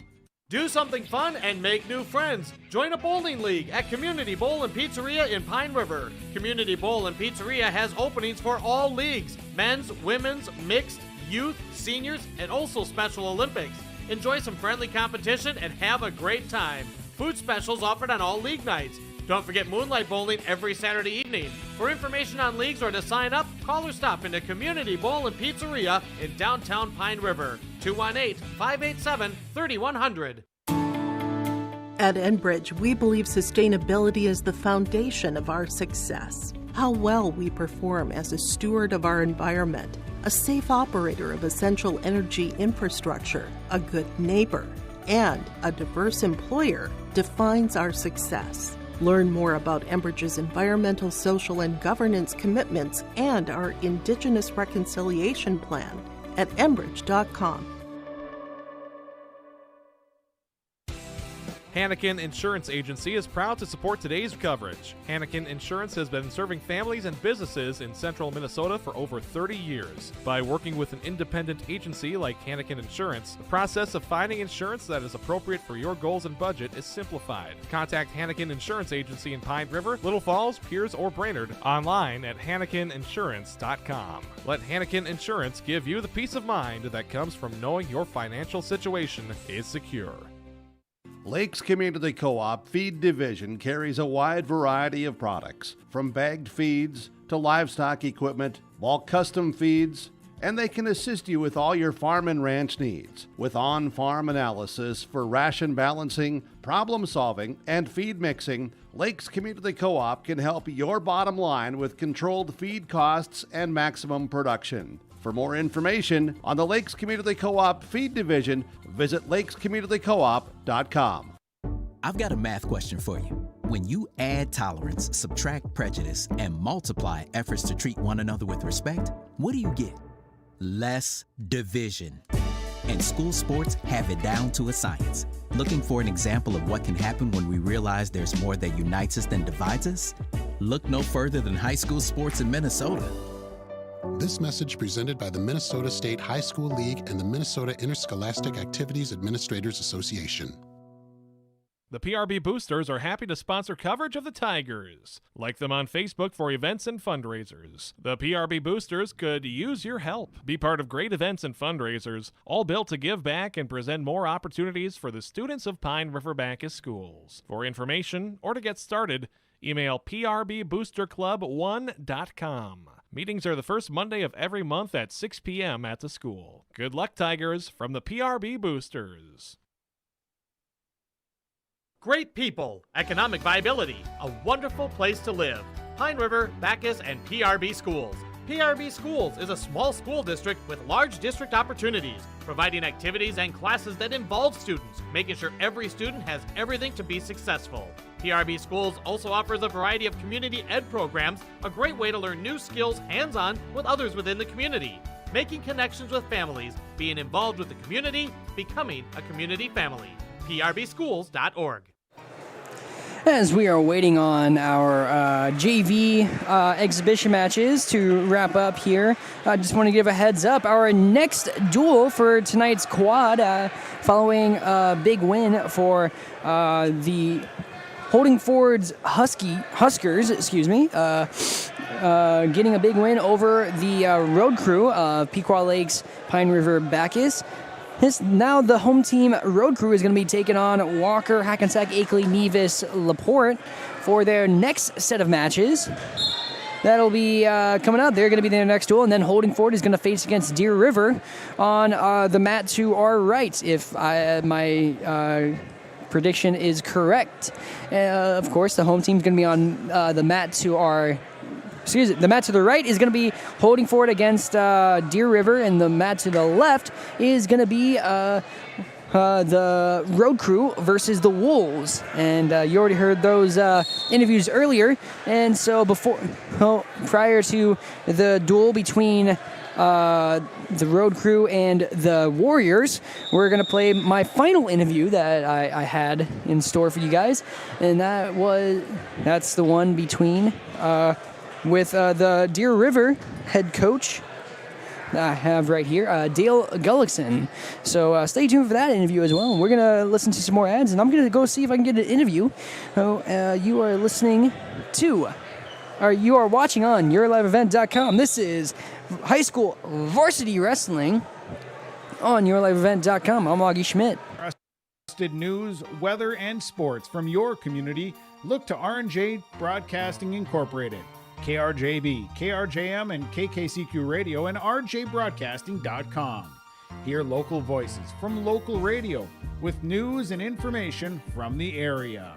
Your information stations, KRJB, KRJM, and KKCQ Radio, and RJBroadcasting.com. Local voices from local radio. Shrub Excavating LLC is ready to serve you with any excavation project. Shrub Excavating provides residential and commercial new construction site prep, demolition, road and driveway construction, basement septic system design and installation, stump or brush removal, and delivery of sand, gravel, rock, dirt, and more. 42 years and still digging it right. Shrub Excavating will have your project done right and on time. Serving Pine River, Bacchus, Pequot Lakes, and all the surrounding communities. Shrub Excavating LLC. Online at shrubexcavating.com. Restock on food, fuel, and baits at locally owned Station 371 on Highway 371 in Pine River. Station 371 has bait and tackle, quality Cenex gasoline, off-road diesel, and is the only stop with #1 diesel. Make sure to stop by to wash off the sand and salt with their indoor car wash, open when the temp is at least 26 degrees. They'll hook you up with your fishing and hunting licenses too. Station 371 on Highway 371 in Pine River. Thank you for supporting local business.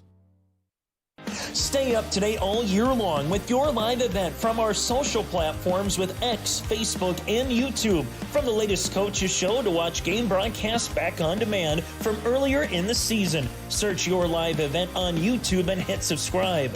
Outside the three-point arc. Pick and pop here with Spaeth into the left side corner. Three, good.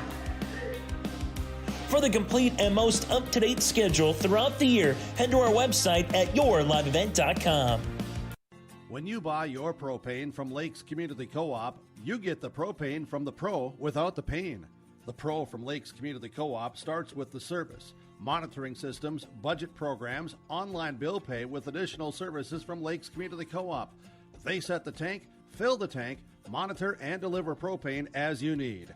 Call 1-888-935-2281 to get propane to you from Lakes Community Co-op. For more information, visit lakescommunitycoop.com. Do something fun and make new friends. Join a bowling league at Community Bowl and Pizzeria in Pine River. Community Bowl and Pizzeria has openings for all leagues: men's, women's, mixed, youth, seniors, and also Special Olympics. Enjoy some friendly competition and have a great time. Food specials offered on all league nights. Don't forget Moonlight Bowling every Saturday evening. For information on leagues or to sign up, call or stop into Community Bowl and Pizzeria in downtown Pine River. 218-587-3100. At Enbridge, we believe sustainability is the foundation of our success. How well we perform as a steward of our environment, a safe operator of essential energy infrastructure, a good neighbor, and a diverse employer defines our success. Learn more about Enbridge's environmental, social, and governance commitments and our Indigenous Reconciliation Plan at enbridge.com. Hannikin Insurance Agency is proud to support today's coverage. Hannikin Insurance has been serving families and businesses in central Minnesota for over 30 years. By working with an independent agency like Hannikin Insurance, the process of finding insurance that is appropriate for your goals and budget is simplified. Contact Hannikin Insurance Agency in Pine River, Little Falls, Pierce, or Brainerd online at HannikinInsurance.com. Let Hannikin Insurance give you the peace of mind that comes from knowing your financial situation is secure. Lakes Community Co-op Feed Division carries a wide variety of products, from bagged feeds to livestock equipment, bulk custom feeds, and they can assist you with all your farm and ranch needs. With on-farm analysis for ration balancing, problem solving, and feed mixing, Lakes Community Co-op can help your bottom line with controlled feed costs and maximum production. For more information on the Lakes Community Co-op Feed Division, visit lakescommunitycoop.com. I've got a math question for you. When you add tolerance, subtract prejudice, and multiply efforts to treat one another with respect, what do you get? Less division. And school sports have it down to a science. Looking for an example of what can happen when we realize there's more that unites us than divides us? Look no further than high school sports in Minnesota. This message presented by the Minnesota State High School League and the Minnesota Interscholastic Activities Administrators Association. The PRB Boosters are happy to sponsor coverage of the Tigers. Like them on Facebook for events and fundraisers. The PRB Boosters could use your help. Be part of great events and fundraisers, all built to give back and present more opportunities for the students of Pine River Bacchus schools. For information or to get started, email prboosterclub1.com. Meetings are the first Monday of every month at 6 p.m. at the school. Good luck, Tigers, from the PRB Boosters. Great people, economic viability, a wonderful place to live. Pine River, Bacchus, and PRB Schools.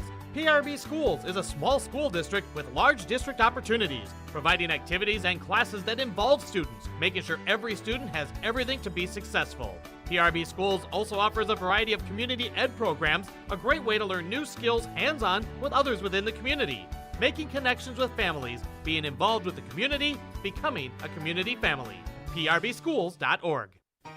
For trusted news, weather, and sports from your community, look to R&J Broadcasting Incorporated, KRJB, KRJM, and KKCQ Radio, and rjbroadcasting.com. Hear local voices from local radio with news and information from the area.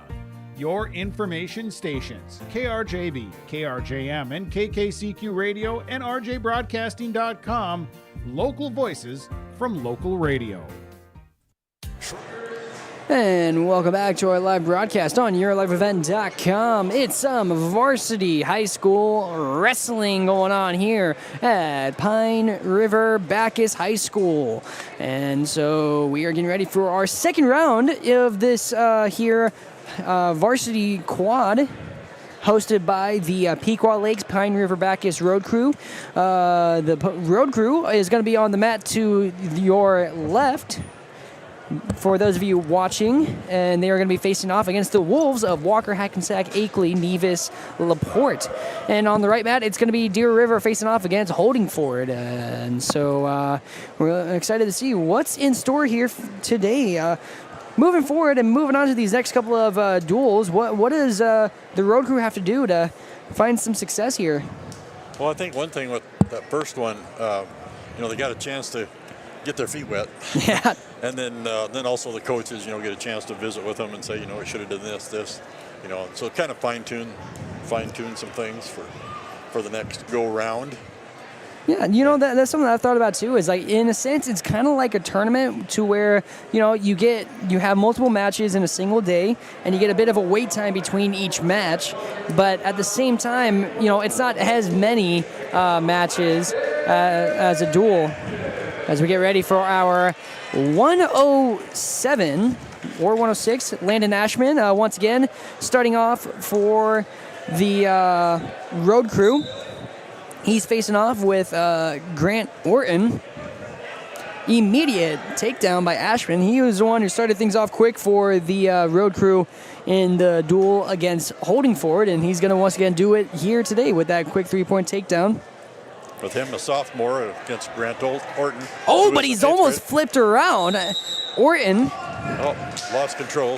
Lost control. There is a 1-point escape, though. So Orton doing a good job there. It looks like he was able to hook the right arm of Ashman and flip him around and almost get the reversal, but because they were so close to the edge of the mat, they went out of bounds, and that led to instead just an escape. But great defense there by Orton, putting himself in a position to win. So it's 3-1. Still a lead for Ashman. Outside single attempted.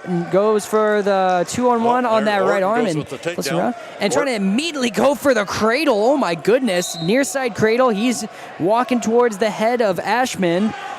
He's got that thing in tight right now. My goodness.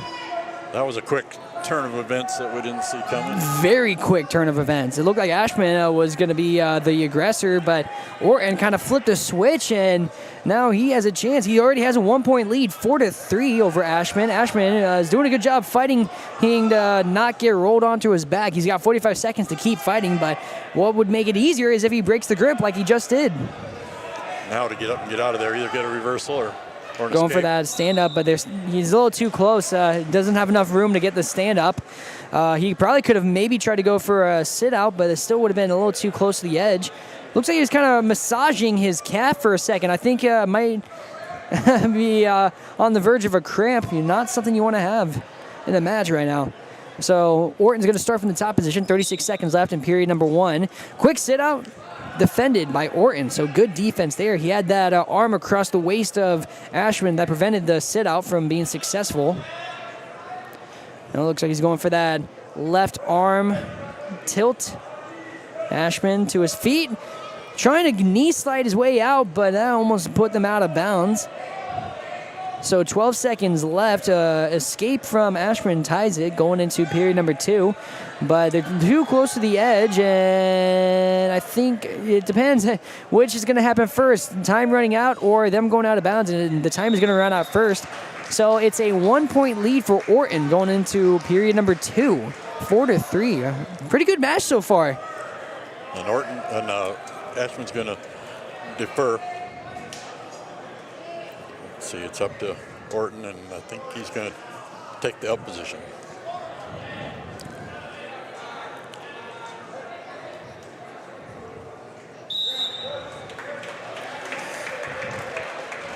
So now, Ashman from the bottom position.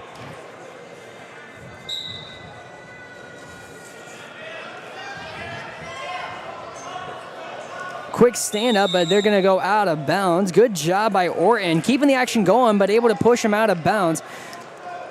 But he does get a verbal warning from the official. I don't know, which sounds better, referee or official? Either one.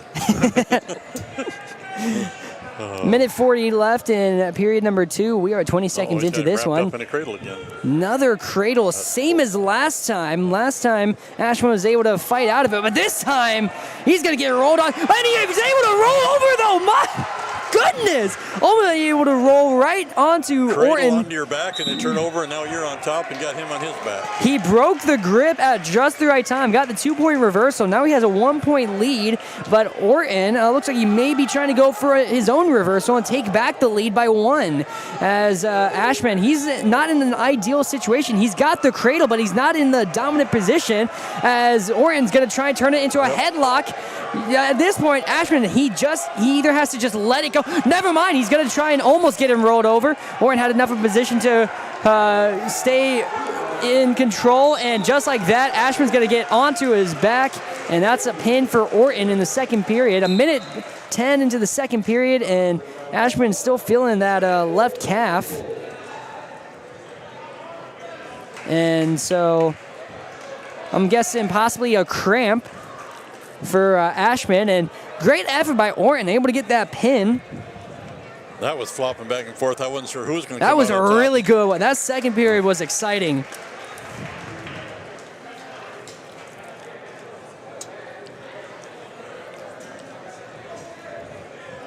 Looks like we've got either Nick Ballard or Ty Isaacs coming back.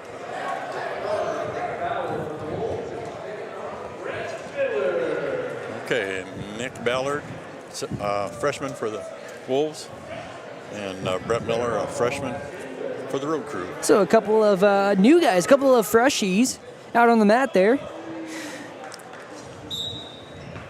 The Wolves of Walker, Hackensack, Akeley, Nevis, LaPorte are in the black, white, and gray or silver, one of the two shades, singlets, and the Pequot Lakes, Pine River, Bacchus Roadcrew are in the blue and black singlets. And now they're wearing ankle bands, so the Wolves are wearing the red and the Roadcrew's wearing the green. Just tell them apart a little bit easier. It was a little bit easier when one of the teams was green and white and the other one was blue and black. Right. Front headlock from Miller. He's going to try and flip him the opposite way. And so far, no points awarded. Now he's going to get it behind, and now he's got the top Miller position. Got 3.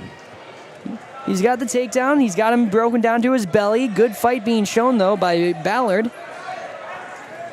As he's able to get back to his base, broken back down. He wasn't able to free his arm to keep control of his base. And it looks like... Going for an arm bar there, Miller is. Yeah, trying to get that tilt perhaps, but now he's going to give it up. Crossface. Ballard back to his base, but he's still got his head to the mat. Looks like he's got a grip on that left wrist for a second there, but then lost it very quickly. Going back for the arm bar to try and break him back down. Ballard is now in the sit-out, back to his base, trying to do a nice switcheroo from sit-out to base. Now he's got the 1-point escape. It's 3-1. 27 seconds left in period number 1, and Miller is leading in this first period of action. against Ballard. You got a couple of pushes on the head, trying to set up a shot there. Here, went for the tie-up, backed away. Now a 2-on-1 on that left wrist, loses it. Ballard fakes the shot, back to the tie-up. Circling around at the center of the mat. Posted up on that head, goes for the shot, defended by Miller, tries to go for another one. Miller defends that one, and then instead he's going to get the go behind. He gets the three just as time runs out. So it's going to be a 6-1 lead for Miller going into period number 2. They haven't yet put it up on the scoreboard, but we know what we saw. There it is. Now they got it on the scoreboard. Ballard deferred, and Miller took the neutral position. He likes his chances on their feet. He wants to try and get another takedown and extend his lead from 6-1 to 9-1, because that's certainly a more comfortable lead to have in a match that certainly seems like it's really close, despite what the score is saying. Ballard is showing a lot of fight. Oh, trying to set up that fireman's. He's lucky that Miller wasn't able to capitalize. He's got a tight grip on that right arm of Ballard, who's trying to go for the headlock. Keeps snapping him down, trying to regain control. He's got an underhook on the left arm. He goes around, maybe trying to set up a bulldog or whip over, whatever you want to call it. Ballard's back to his feet. He's going to grab the leg. Now he's got possible momentum, and that could be the takedown for Ballard. He gets it. Miller, he does a good job. He built out at just the right time. You got to think, if Miller tried to continue pursuing that headlock while he was in the sit-out, he probably could have put himself in a worse position. So he bailed out at just the right time. You got to know when to let go. Cut your losses and go. That's what I said to my ex. Now he's trying to go for the pullback. He's down by 2 points, so this near fall right here could be big for Ballard. He's got Miller almost on his back. It's that left shoulder that's not fully down on the mat. Look, our referee is measuring it. There it is. 30 seconds on the dot. So a minute 30 into period number 2. That's a pin to extend their lead for the Wolves. They are now up 12-0 over the Roadcrew. And that was another case, too, where the balance got changed and the momentum switched. And certainly going to see a lot of that in these early parts of the season for sure. Some great matches, though. I mean, these kids, they are certainly putting it all out there as we're at our 121 weight class.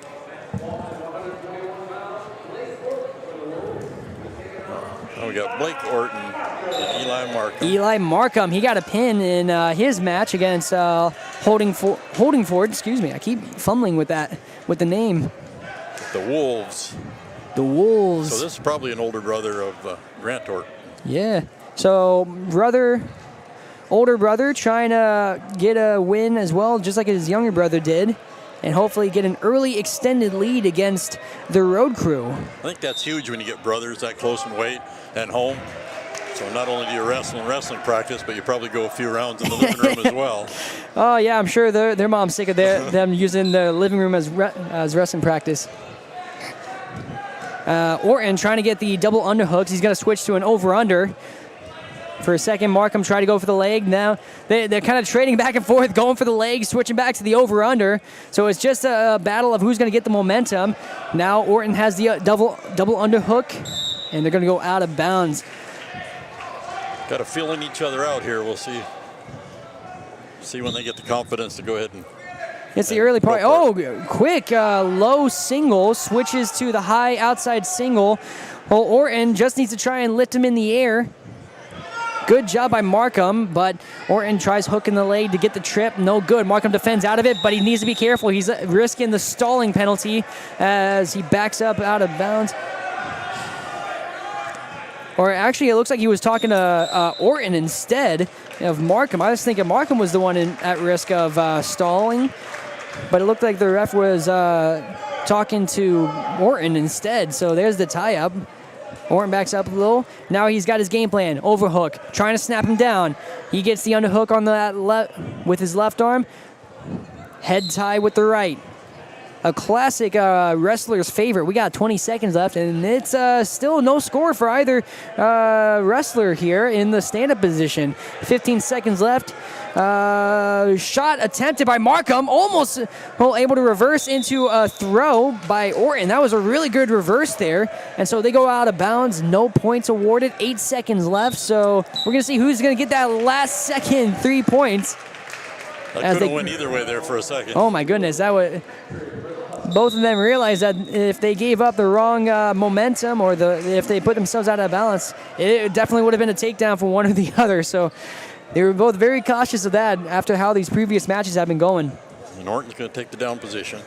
Trying to get a quick 1-point escape. Markham just needs to hold him down, maybe get a couple of back points.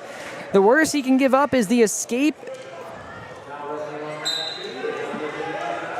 So that was a good mat return there by Markham. He's going to try and switch. He keeps trying to go for that arm bar on the left side of Orton. Orton for a second tried to go for the sit out. Back to his base. Orton needs to try and keep his head up. That's one thing my coach always loved to beat into our brains at practice was keep your head up when you're on your belly, in your base, anywhere. There's a quick whistle. We get a potentially dangerous called. They're not going to award it a point, but that definitely would have been a very costly point to give up. I'm not even sure I seen what was going on there. I'm thinking might have maybe had to do with the leg and quick sit out, and I think Orton does indeed get the 2-point reversal. So I think maybe that the potentially dangerous warning ended up getting to Markham's head. And that was enough of the mental game that Orton needed to get the 2-point reversal. Now he's from the top position. He's leg riding that right leg of Markham. Markham's going to get into his tripod. Now all he has to do is just shake him off a little. It looked like it worked, too. It did, because now he's got his own 2-point reversal. It's tied again, 2-2. 45 seconds left. Orton, though, he could be in a compromising position because Markham hasn't let go of that left leg. Now he lets go of it. He's going to try and set something up. He's going for that 2-on-1 tie-up on the left arm of Orton.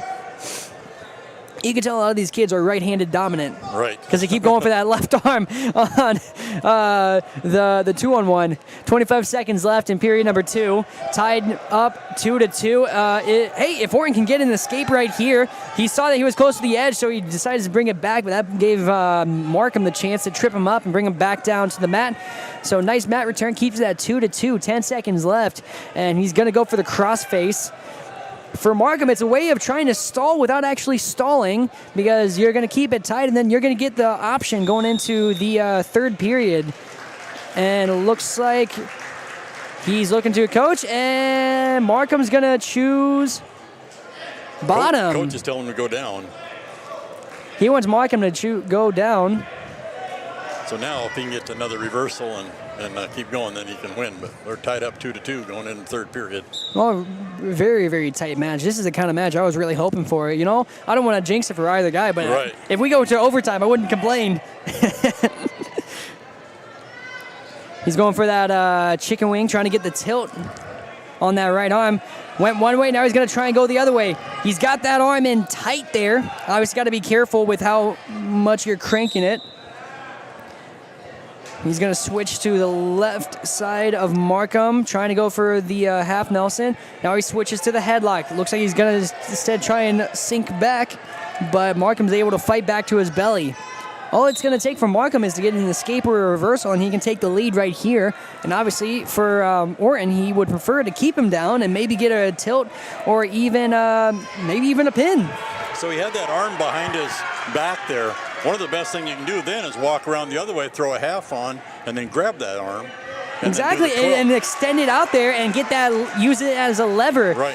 And Markham gets a quick 1-point escape, and so now we're back to our feet. It's a 1-point lead for Markham.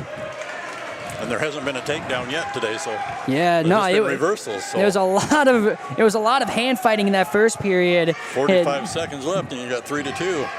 And this is where Orton, you gotta be more aggressive. I don't know. I'm not seeing it. Maybe from here he just doesn't look as aggressive as I think he should be in this kind of situation where you're down by 1 and a takedown would really mean the difference. to where you're almost forcing your opponent to have to go for the reversal to tie it up again. And there's a shot defended. Orton needs to show him some more urgency. He's got the underhook on the left side. For a second, he tried to step into a possible throw. Forget the throw. He got 10 seconds left. Go for the takedown. Close to the edge. Snap down. And they're going to go out of bounds. So no point awarded. Orton still only down by 1. 6 seconds left. 6.9. Markham would have had a takedown if they'd have stepped it on the mat, but just unfortunate mat positioning, and that's going to be the 3-point, and that's going to seal it here with 1 second left, and that's going to be a win for Markham. Able to outlast it here in period number 3 and wins it 6-2, and that's going to be 3 points for the Road Crew. And now it's 12-3 in team points for the Wolves leading as we go into the 127 weight class. It looks like it's I'm guessing it's going to be Ty Isaacs. looks like Blake Hopland against, well, is this Ty or are we up to I'm thinking Mason Parrington? Well, I see Parrington is scratched out on my roster, so it's going to be a forfeit awarded to the Road Crew. So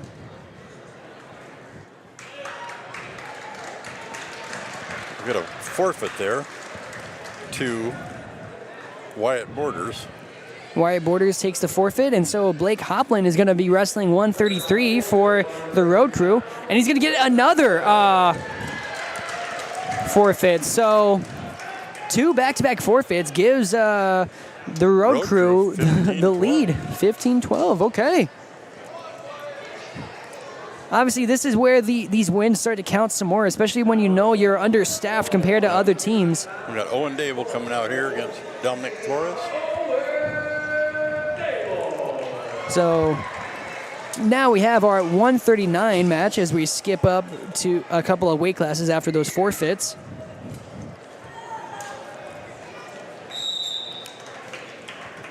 And now we're right into the action here. Dable wanting to keep the lead for his team. Immediately, some aggressive hand fighting from Dominic Flores. Oh, this has got to be Vincent Perucco? Jr. You are probably correct. At the 139 against Owen Dable. Vinny Perucco, or Peruccio. Going for the takedown, defended by Dable. Dable loses the headlock, so he's not able to go around, so they're going to go back to their feet and start hand fighting some more. Got to be careful. They're a little close to the edge of the circle, and they do not want to risk going out of bounds and losing a possible takedown. That's happened a couple of times already where a potential takedown gets taken away because they were just too far out of bounds. Headlock by Peruccio. We try our best to say these names and not butcher them. But we do. I think we're doing a good job, and we're going to get a stalemate called. Perucco, a junior, against Owen Dable, a senior. So, but size-wise, they're pretty much the same. I give more of the length and the height to Perucco, but a little bit more of the stockiness maybe to Dable. Yeah, Perucco was a 137.4 at weigh-ins, and Dable ended up being a 138.5. So just a pound, really, difference between these two as Dable goes for a shot on Perucco. Perucco gets a nice catch on it, but he's a little too far extended, so he really, and we're going to get another stalemate. I was going to say he needs to try and build back up onto his feet so he's not so stretched out and give himself a better position to set up something. I think we could have another pointless first period, kind of like our last actual match, I should say, since we did have 2 forfeits between the last 2. Dable with that headlock. He's trying to flip him around, and we're going to get a stuck under by Peruccio, and that's going to be a 3-point takedown with 15 seconds left in period number 1. So good move there. Dable overcommitting a little on that attempt at a throw with the headlock. And it was just another situation of being out of position and not the right kind of momentum. They're going to go out of bounds, and they have 0.5 seconds left. So you think he can pull it off with 0.5 seconds? Not a lot of time to work with. Not a lot of time. I think we just let the buzzer ring. Whistle. Might as well just give him a second. I mean, you can round it up, right? And the decision is bottom position for Peruco. So Dable starts on top. He's gonna have to try and get some quick offense going here early, as he's once again going for an immediate near arm 2-on-1. For a second, it looked like he debated going for the crossface, but Peruco had his head a little too far down. Another attempt at the crossface. Looks like he's got that left leg hooked, or the left ankle hooked. See the height working for Peruco there. You got the long legs. Yeah. Reach back and grab something. That's why it's so frustrating wrestling against these tall guys. Right. Like, lose a couple of inches in your height, please. Yep. It's like Dable's trying to come up with a potential dangerous there, but they had a... Oh, I think we're getting a blood stop. Oh, no, we're getting a point. Oh, they're saying that... so I guess a referee is saying that with the way Peruco was trying to peel the hands of Dable... Pulling the fingers? Pulling the fingers is what he said. So that's why Dable was awarded a point after that. So it's 3-1. So a little bit more favorable of deficit for Dable. Because if you give up the escape, then at least you have a chance to get a takedown and tie it up.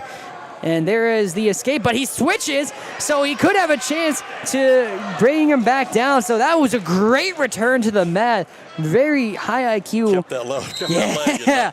Honestly, that was a really smooth switch from the body down to the ankle, pick it up, trip him back down. That was a really good return to the mat. Really good job not giving up points there. 44 seconds left in period number 2.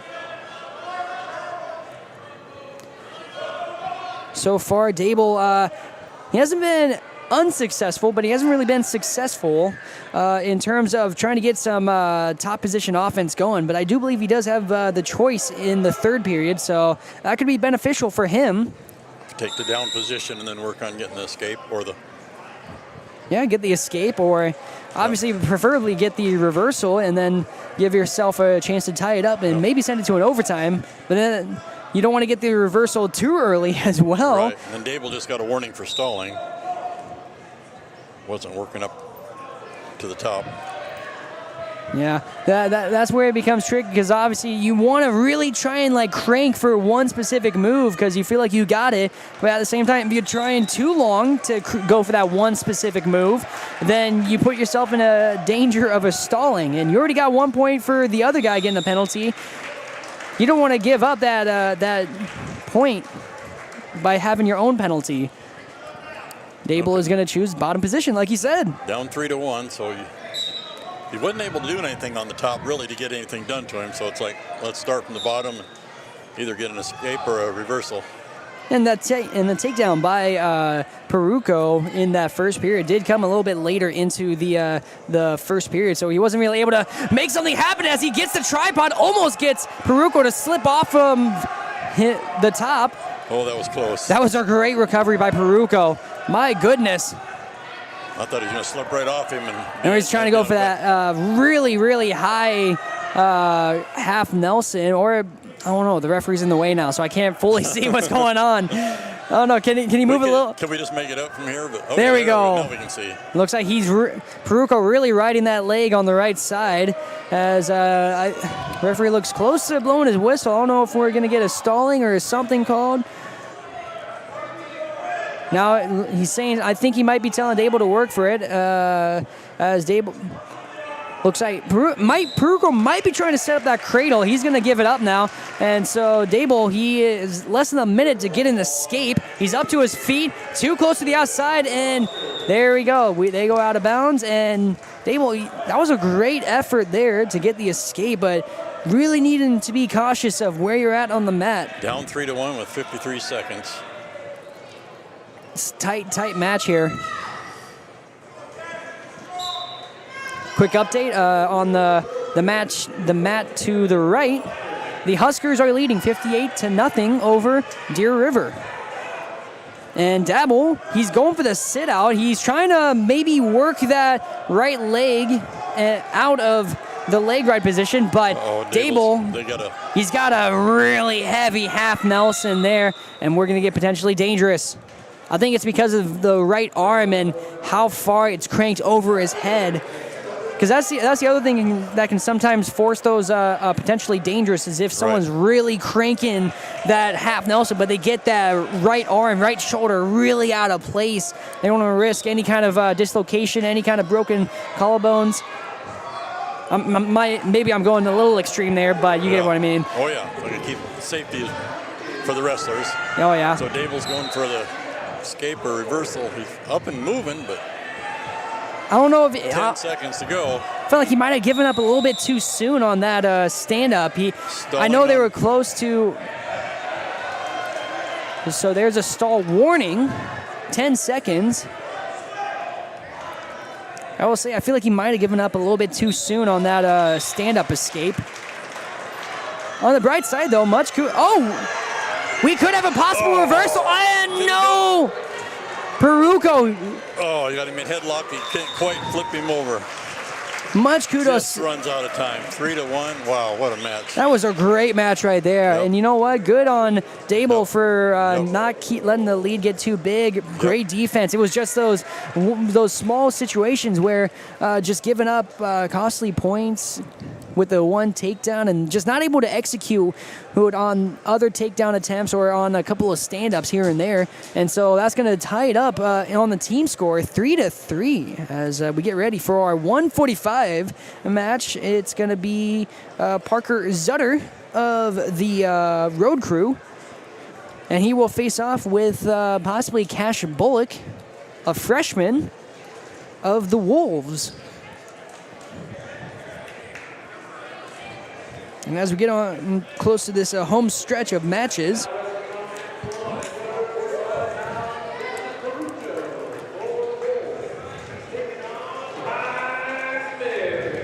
Bryce Mick is here at 145. Oh, I see. So they might be going to bring Parker in on the next. Move him up one weight. Yeah, bump him up a weight. So quick takedown by Cash Bullock. So Bullock's going to get a 3-point takedown early in this first period. Escape attempted by Bryce Mick. No good. Return to the mat by Bullock. He looks like he's leg riding that right leg there. He's kind of got it in there deep. Trying to go for a far side tilt. Had to readjust his leg ride. Now he's going for the tilt once again. Got to be careful, obviously, because you can't crank that arm back too far, because then you get the potentially dangerous warning. And there's a reversal by Mick. Blink and you'll miss it. And now we have a 3-2 lead for. And we almost get another reversal, but Mick ended up seeing the opportunity and able to avoid it for now. But he can't let that head slip out and losing control there. Not anymore, because that's a trip. That's a good trip by Cash Bullock. I honestly, if I was Mick, I would have just let him get the escape instead. So now it's 5-2 on the scoreboard, a 3-point deficit. But now the two are should either be a reversal here or an escape, because it doesn't look like, I don't know who has control here. I don't know. It's hard to tell. It looks like Bullock might be the one with control, but now Mick is able to get his head free, and Mick's able to get the reversal. So no escape, just flip him right to his back. He's got the headlock. Bullock fighting to get off his back and get out of a pin, and somehow he lasts. No pin awarded. What an effort there. That is still going to be a 4-point. But right at the buzzer. 2-point reversal, 4-point near fall, and just like that, a quick 6 points to make it an 8-5 lead going into period number 3. And Bullock is going to choose bottom for the second period after a deferred choice by Mick. We have ourselves a match here. Yes, we do. From the bottom position, Mick tries to go for the near ankle trip. I kind of feel bad for those little kids running out there at the noodle, to slap the ref saying time's up, especially on a tight match like that. Oh, yeah. That was a fraction of a second of was it a pin or did the time run out? So. That's when you get to the milliseconds and the milliseconds. Yes. That's probably not the right term for it, but oh well. When it gets very close. Very close. Mick seems to be getting a little high here. He's riding him, but he's very high there.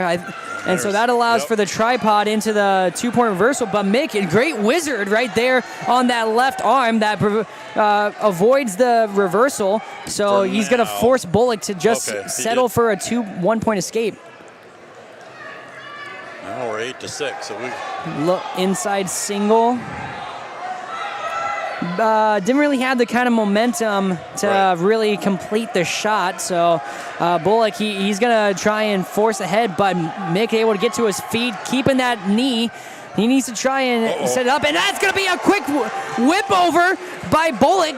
He gets a 3-point takedown. He's taking the lead 9-8. He's already got a 4-point near fall. Mick has to try and fight off of his back, but now he's got the headlock. And there's the pin with 40 seconds left in period number 2. What a match. Wow. My goodness. Honestly. Mick had a pin, but it was called off because it was after the buzzer. I think Mick overcommitted. It was just another situation of overcommitting to one specific move. He overcommitted on that low single. He should have maybe tried to drive a little more instead of going for a trip, I think is what happened. But now that pin is going to make it a 21-15 team lead as we go into the 152 match. Got Parker Zetter with the Road Crew. Trying to think of which one of these are going to put up on the Wolf side. I'm thinking Colton Haas. Colton Haas is who I have. He weighed in at 149.8. Haas, not Haas. Okay. Colton Haas against Zutter. Zutter, a quick trip. He gets a 3-point takedown.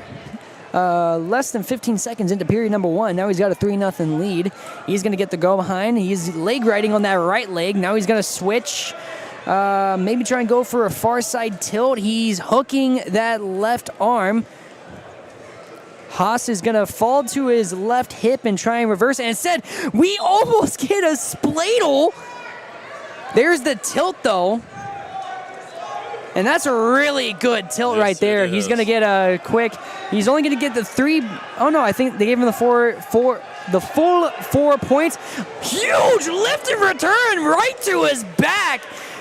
End over end on that lift and return, and he's going to take it right to his back, and that's a pin to tie it up. 57-second pin for Zutter to tie the duel 21 apiece. And my goodness, I can't get over that return. Man, they lifted him up. Got to his feet. He had the leg. He had the head. All he had to do was kind of flip him like a pancake, and boom, just put some butter on top, and that butter was the pin. So now the coaches are kind of going back and forth like a chess match. Okay, who am I going to put up next? Yeah, we're getting to that point where whoever is wrestling next in these next couple of matches is really going to help determine. Marcus Pozega. Pozega and Cody Harding. Pozega versus Harding. 21-21 team score. It's the 160 match. And 2 freshmen going head-to-head here. A couple of freshmen. Both looking a little, I don't want to say antsy, but very energetic at the beginning of this match. There's the tie-up. Underhook on the left side for Pozega. Loses it. Separate. Now they're going to both return to the center of the mat. Heavy overhook. And Harding for a second losing his footing after the slip by Pozega. And there's a really nice 3-point takedown there. Grabbed his wrist and threw him by him. And just got to shuck the corn, you know? Yep. And Harding's going to go to his feet, almost trying to immediately go for the takedown, but didn't have the right position, and they go out of bounds. So with 1:13 to go in period number 1, it's 3-1 lead for Pozega of the Road Crew. Goes for the underhook on the left side again. Trying to snap him down. Now you need a good variety of moves because like the other guy's like, okay, I've seen that one. Uh-oh. And now this is something new. For a second, Posega trying to go for the headlock and spin him around, but that's going to lead instead to a takedown for Harding. Posega a little out of position for that, and Harding was able to roll onto the top position, and heavy crossface there. My goodness. Harding leading by 1. It's 4-3 on the scoreboard right now. Posega needs to use his 25 seconds to get back to his base and then get in the escape, but obviously it's going to be a little bit hard because it looks like Harding is riding that right leg. Of course, the ref's right in our way again, so... Yeah, come on, man. Just shift a little to the left. There we go. Harding tried to get the sit-out escape, or Posega tried to get the sit-out escape, but no good. Harding, he's going to instead try and hit the half Nelson. And there is the 1-point escape, so we're going to go into period number 2. Tied 4-4. Our little helper there was a little late on the tap on the ref's shoulder. I think he was invested as we... Okay, and the Wolves, Harding's taken down. Harding chooses the bottom position after the deferral by Posega. Tied match, 4-4. But I will say Harding, he had a pretty easy time getting an escape in that first period, and he doesn't yet have the escape. They're going to go out of bounds, and Posega doing a good job not allowing the escape as they go out of bounds. Instead, it's just going to be back to the bottom position for Harding. These are two guys, you look at them at the very beginning, and it's like, can you pick a winner? Because I can't. Look at them. They're just built the same. And it's essentially just who's going to mess up first. Yep. And that's what we've seen a lot tonight, just the mistakes. And those are what can hurt you. Of course, we're, first match of the year. That's when you get a chance to maybe try some things. Yeah, some of these kids, as we've been saying a lot, freshmen getting their first varsity start. Other kids, maybe they just haven't been on the mat for some time. They got a little bit of cobwebs, so they got to brush the dust off. As we get a 1-point escape for Harding, he's now up by 1, 5-4. And this wrestling for real is a little different than wrestling with your own guys. Exactly. You can hand fight, you can do some sparring as much as you want, but when it's your wrestling a team, it is a lot different from wrestling a kid from another team. That's right. Almost a minute left here in period number 2. Still a 1-point lead for Harding. Posega trying to go for that overhand on the left side. Looks like he was maybe trying to set up that outside single. You set up the head tie on the left, and then you switch and go to the right. Yep. As Harding is going to get a stalling warning. And backing up isn't going to help his case because he could give up 1 point, and that puts Posega in a better position as they go out of bounds. So very, very close match here. 5-4 lead for Harding. Harding for a second thought that Posega got the takedown. So Harding, he needs to be a little bit more active here. I get that you don't want to give up a close lead like this, but at the same time, you're not going to do yourself any favors if you don't do anything. That's right. 20 seconds left here, and Posega's down by 1. So if Harding does give up that stalling point, then that's going to be huge. Posega goes for that outside single, and he's able to get the 3-point takedown. He's taking the lead now with 5 seconds left in period number 2. It's 7-5. 1 second. Was huge. That was huge momentum shift going into the third period. Right at the very end, you think they're just going to wait till the bell rings, but... That's usually the ideal time to get those last second takedowns, especially when Posega has the choice in the third period as well. So obviously he took up, so he's going to take that neutral position, like you said. I guess that's where he feels more comfortable. Well, for good reason. He got a pretty easy double leg takedown. I feel bad. We got so invested in these last couple of matches that we missed the end of the duel to the right. Looks like Posega is trying to go for that tilt on the left side with the chicken wing. He's got the underhook on the other side. He's walking around the head. He doesn't fully have it. Looks like his leg's trapped up. Harding is now stacked up on top. If Posega can sit through, he can certainly seal away the pin. Harding is fighting for his life right now. 1:15. It's just too much time to have to fight out of that position. And so Posega is going to get a pin. I got to do my math. 4:47 into the match. 4 minutes, 47 seconds into the match, and that's a pin to take the lead 27-21. Now we got Trevor Holmberg coming up. Trevor Holmberg. Let's see who they're going to put up against him here.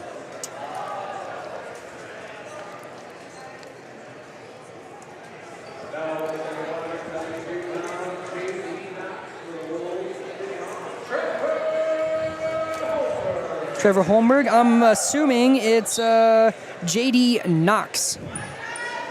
I'm thinking so too, but I can't hear the announcers say the name. So Knox in the immediate headlock, trying to snap him down, but it looks like Holmberg's got it. Holmberg had a really tight grip on that arm, and he's able to turn that into a 3-point takedown for himself instead.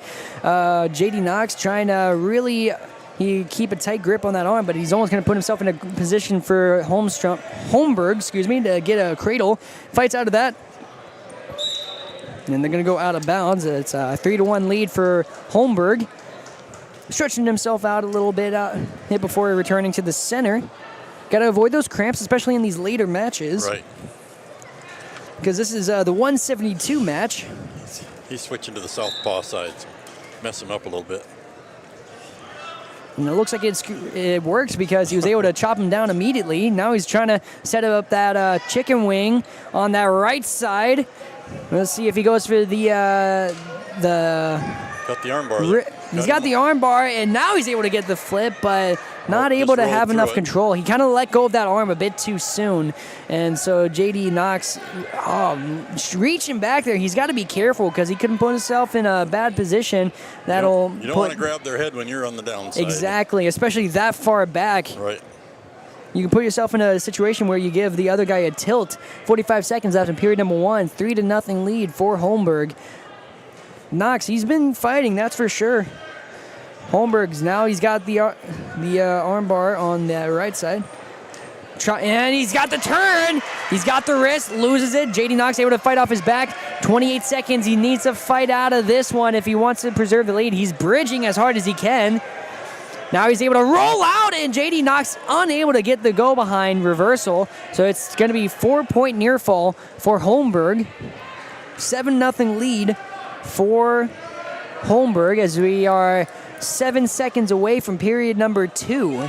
He's going to try and get a turn before the clock runs out, but it's going to be too late.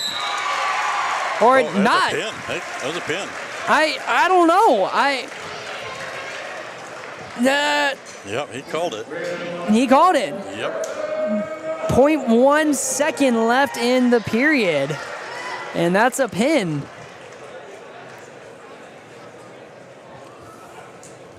So almost able to be the knockout punch, but we still have a couple of weight classes left in here. So these are going to be the most important matches that are left for that coach here, who it was. And from the looks of it, so we got Jackson Olson coming up next at 189. And he or will 215. They jumped him up, so we're at 215.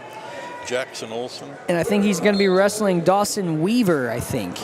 Or no, he's going to take the forfeit at 215, and I think that it's also going to be a forfeit at heavyweight as well. So I think that's going to conclude it. So sadly, a bit of a anticlimactic end to this one after so many amazing matches.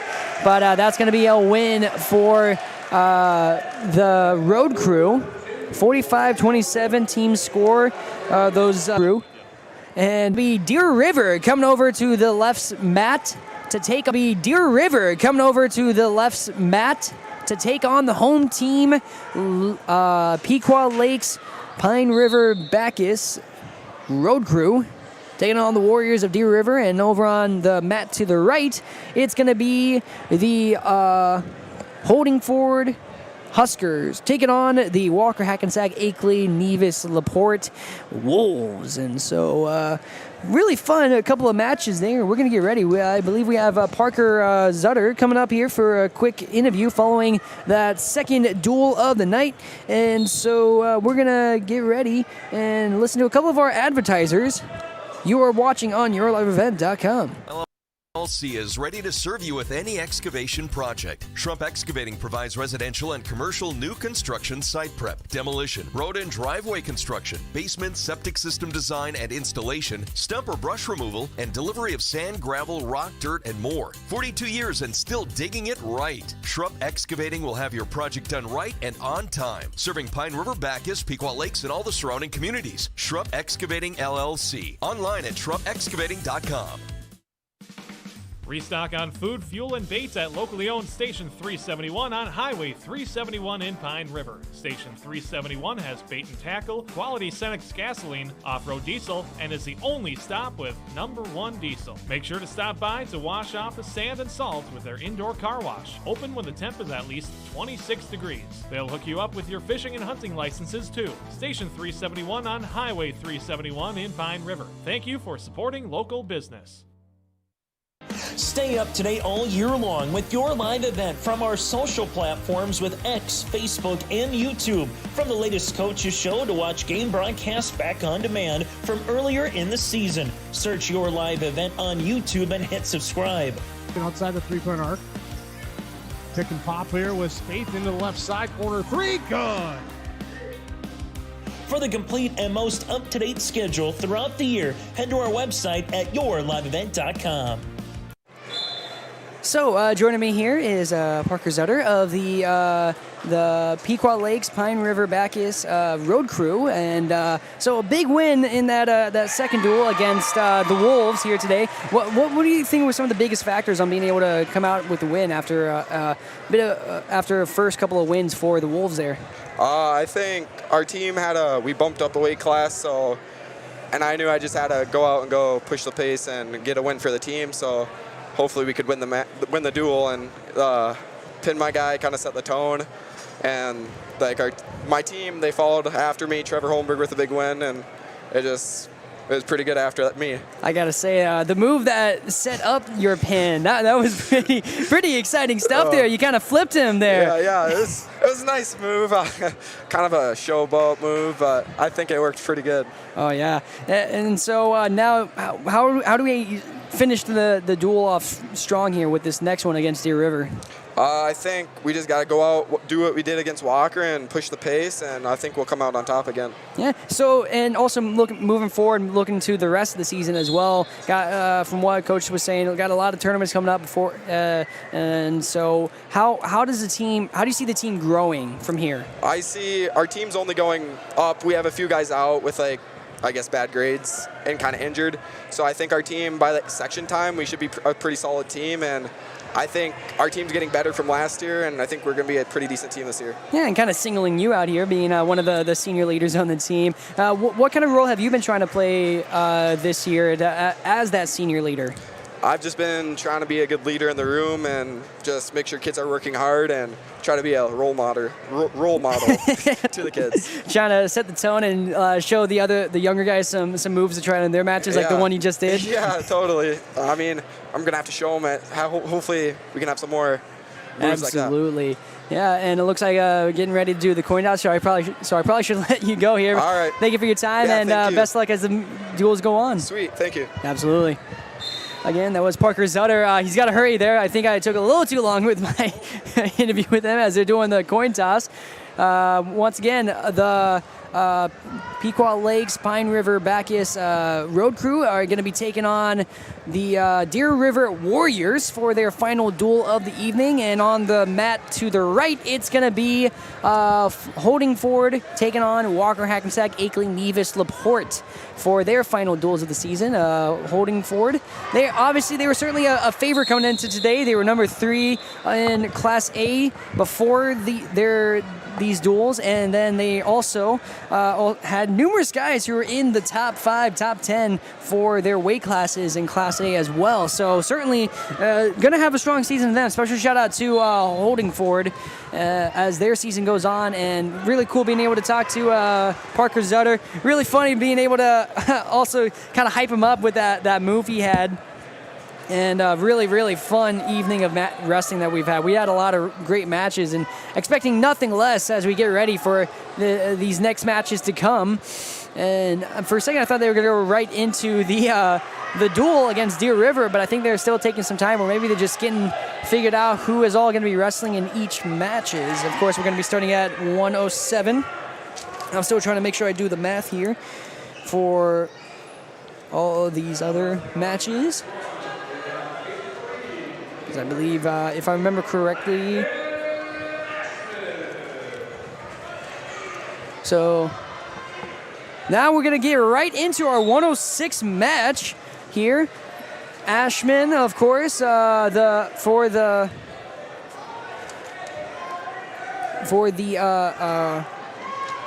Roadman, and for Deer River, it's Asen Evans. So Ashman gets a quick 3-point takedown to start the match off right with a very quick tempo. He's going for that chicken wing on the left side. Just trying to get the meat started off right here. I think that's something that's kind of hurt the team a little, is a bit of a slow start in these first couple of duels that put them in a tricky situation. As still working on that left chicken wing. And he's got the wrist on the right side. Now he's going to try and walk her around. Well, I think he might be a little too high, though. So he's not able to get a full tilt, and it doesn't help that... he's got his leg hooked there. Yeah, Evans got that right leg hooked up, and so that's kind of preventing the full tilt. But now he's got the tilt, and now Evans just has to try and bridge out of it. But Ashman, he's got a really good... he's got a tight grip on it. Trying to sink down. He doesn't have a full control of the head, so if he can lift that head, as I think is what Coach told him to do, he's trying to hook the head and lift it. He's still got 30 seconds to work with, so he has plenty of time, but at the same time, you don't want to, give up on what could potentially be a first period pin, and that doesn't send it into the second period. 20 seconds now, so good fight shown, but there's a pin. There it is. Guy can only bridge down there so long, and then that extra weight gets to you only get so much time before they're finally going to say, okay, you're pinned. Right. But a great effort there. So Ashman gets the pin and makes it a 6-0 lead. As looks like we can go maybe two ways here. Yeah. The JV match is still going on over on the mat to the right. It's either going to be Connor Pound or Peyton Reed wrestling 114 for Deer River. And I'm assuming it's going to be Rhett Miller wrestling 114 for the Roadcrew, since he wrestled 114 for the last couple of times. And it is indeed Miller out there.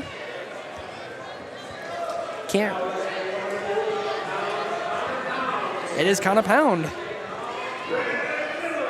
Connor Pound, a sophomore who weighed in at 113.7. And I gotta say, he's got some nice lettuce. Although I think maybe needs to wear a hat under there, because kind of getting in his eyes a little. In our day, they took the tape scissors to you and they give you a haircut when you come in. I did that to myself one time before the first meet of the year, my sophomore year, right. And all my teammates said I looked like an Amish girl, so it was not good. Okay, Miller got the legs on there, down for a takedown. 3-point takedown, and immediately going for the tilt. And he's got the head. He's got her in there tight. So nice fluid motion, and that's going to be a quick pin in the first period. 42 seconds into the first, and that's now a 12-0 lead for the Roadcrew. I almost said Roadman. Yeah.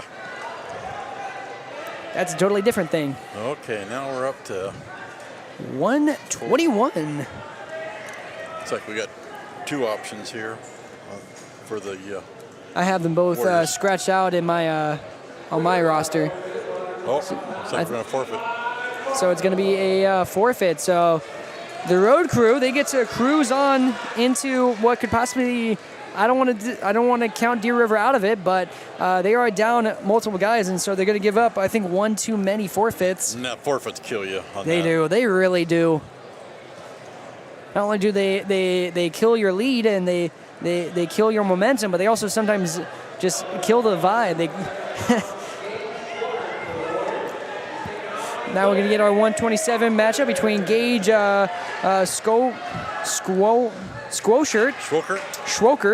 Schwokert And he's going to be up against Blake Hopland.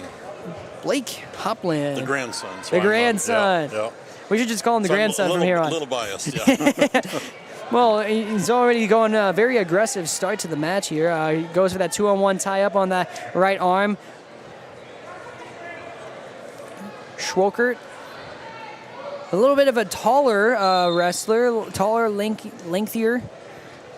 Once again, trying to go for that 2-on-1 tie-up. And you know, that was something that I always liked a lot when I wrestled. I loved the Russian and the 2-on-1, because it felt like it was easier to control the other guy when you couldn't control that arm. Right.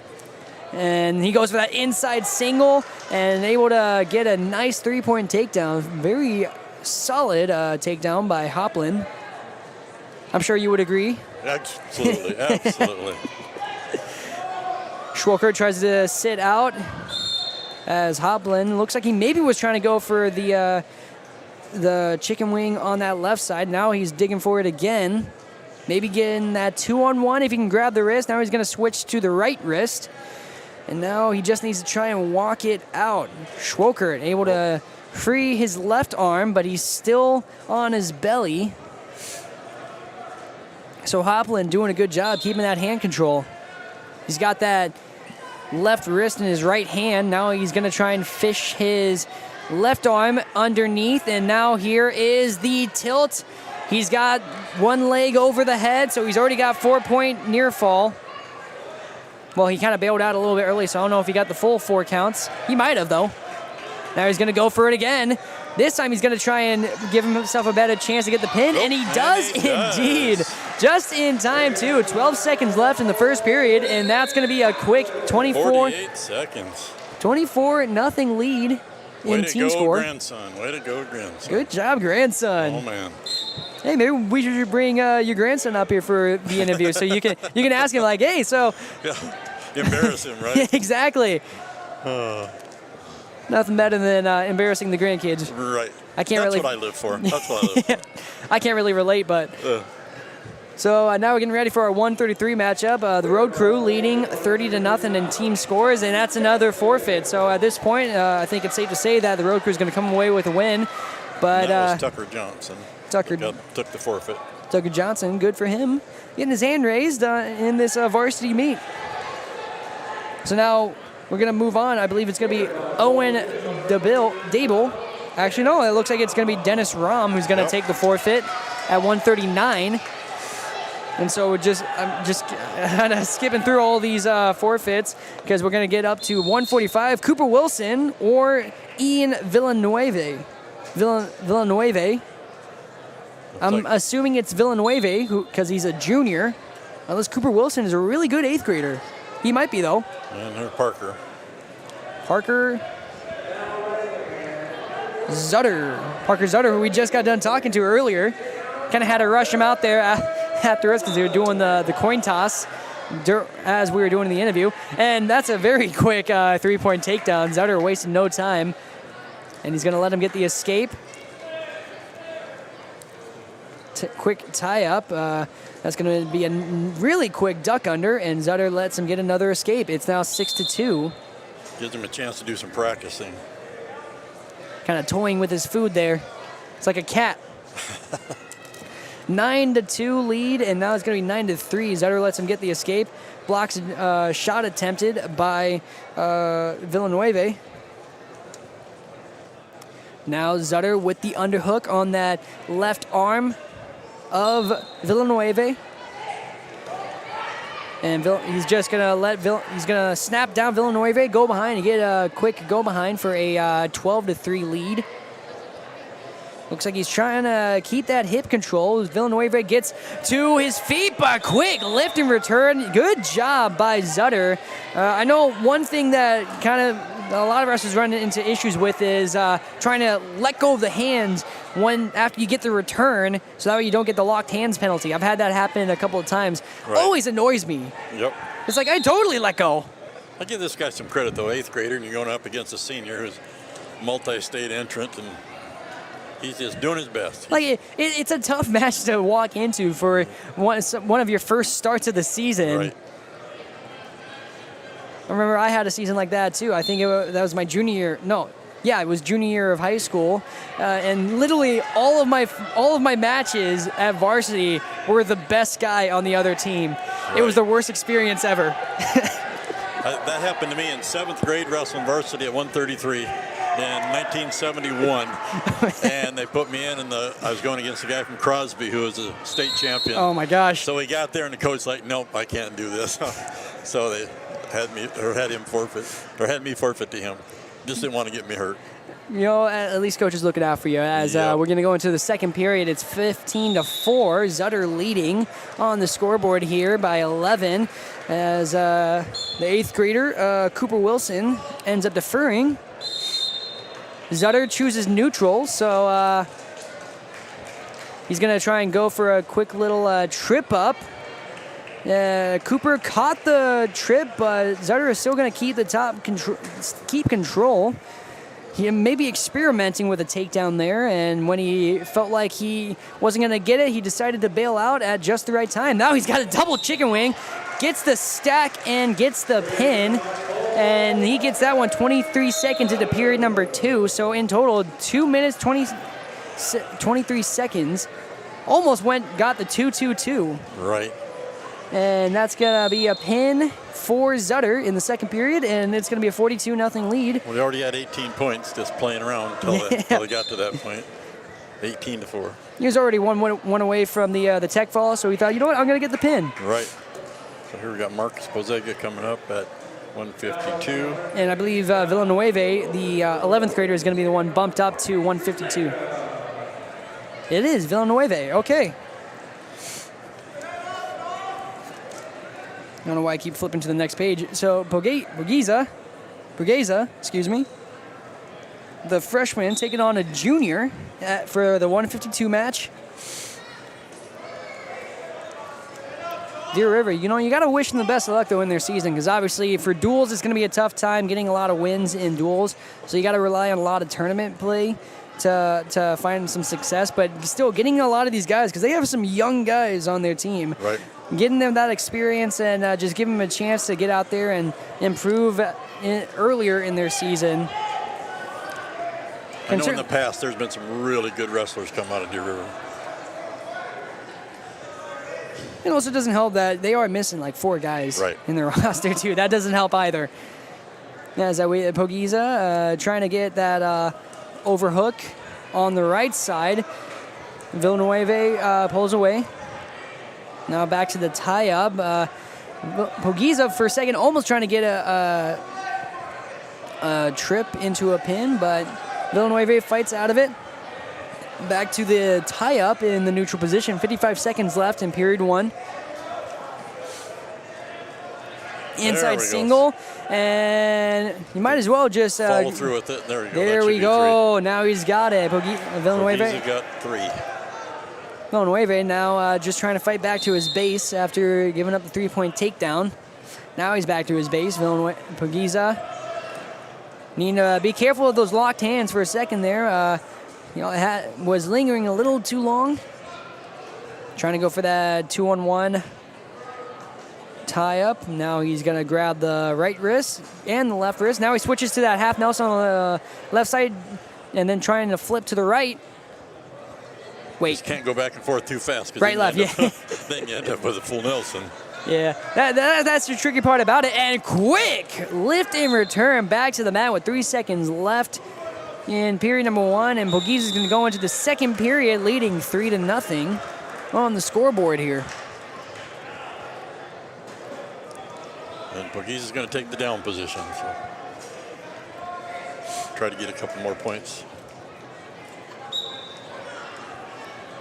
There's up to his feet, anyways. Up to his feet, trying to fight the hands off. Villanueva. Okay, there gives him an escape. Wasn't able to get the lift and return in time. So there's a now 4-0 lead for Pogiza. And there's a blast double. Lets go of the hands just in time, and that's a 3-point takedown for Pogiza. And it looks like he's going to let him get the escape. So it's 7-1 now. 30 seconds into the second. Another blast double. I feel like he hesitated a little too long between executing it, but he still was able to get the takedown, so nothing too bad to come of it. But at the same time, I feel like if you're going to go for that blast double, you got to blast through it. I didn't see Villanueva on this thing. What grade is he in? 11th grade. 11th grade, okay. Oh, that's weird. I don't know why that one doesn't have it. But outside single for Pugiza led to the another takedown. He's up 13-2. 55 seconds left in period number 2. He's got an 11-point lead. Already has the major decision. We're going to see if he tries to go for the tech fall or maybe go for a pin. I think he's going for the pin. He's got one chicken wing, got the crossface, and now he's going to try and go for a suck back. He grabbed the chin, switches to the headlock. Now he just needs to sit there, maybe lift the head. Now he switches to the side. Got to lift the head though. I think he's a little too. I think the angle just has him a little too far north and south. But I think the ref called it a pin, so he had just enough. Usually, what you want to try and do is be east to west instead of north to south. If you're going to have that kind of headlock and you want to tighten it up. But really great match there by Pugiza, getting the pin with 21 seconds left in the second period. And now it's going to be 56-0 going into our 160 bout. Looks like we got Trevor Holmberg. And he's going to headgear on there for the 160. Going up against Wyatt Gullickson. Wyatt Gullickson was a guy that Deer River's coach Dale Gullickson was saying he was excited to see in action this year. So Trevor Holmberg facing off against Wyatt Gullickson. And somehow his headgear got unbuttoned immediately into the match. The head tie up by Holmberg, it was, I guess, a little too rough on the headgear. But just a minor malfunction, and Holmberg low single, trying to switch to a high single, but great defense by Gullickson. I think Gullickson, he might have just gave up on that shot attempt. Too quick. I think he could have had that. Maybe he felt overextended in that, but I feel like he definitely could have had that shot. Holmberg trying to go for a head tie up. I think maybe he was trying to snap him down into a headlock, but now the two are tied up. Almost had a trip up by both of them. And then it's to see who comes out on top. Gullickson, I think he was maybe trying to go for that slip by. As now they're circling each other. Ref telling them, okay, get some action.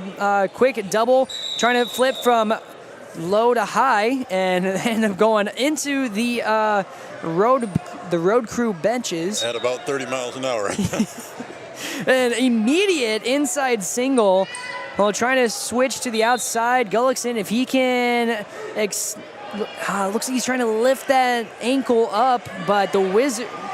But it looks like they're going to give Holmberg the gone. Probably could have gotten the turn. Trevor got a little fast on the whistle there, so it was a caution. Got to be careful. Up and down and faking a shot. Shot attempted by Dable, defended into the headlock by Rhodes. Rhodes trying to get the go behind. He's got the head. He grabs that knee, and now he's going to get the turn. We could have a cradle right here. Now he hooked. I don't know if he hooked the leg or now I think he's trying to get more leverage by trapping that right leg. Oh my gosh, I need to learn my left and right. And especially when they're spinning around so fast like that. Like hold still for just a second. Yep. And there is the pin. So 41 seconds into period number 1, and that's a pin for Hunter Rhodes. So not a full loss, not a huge loss here. Yep. But really good for morale, and good job by Hunter Rhodes. Still putting in effort and showing out until the end.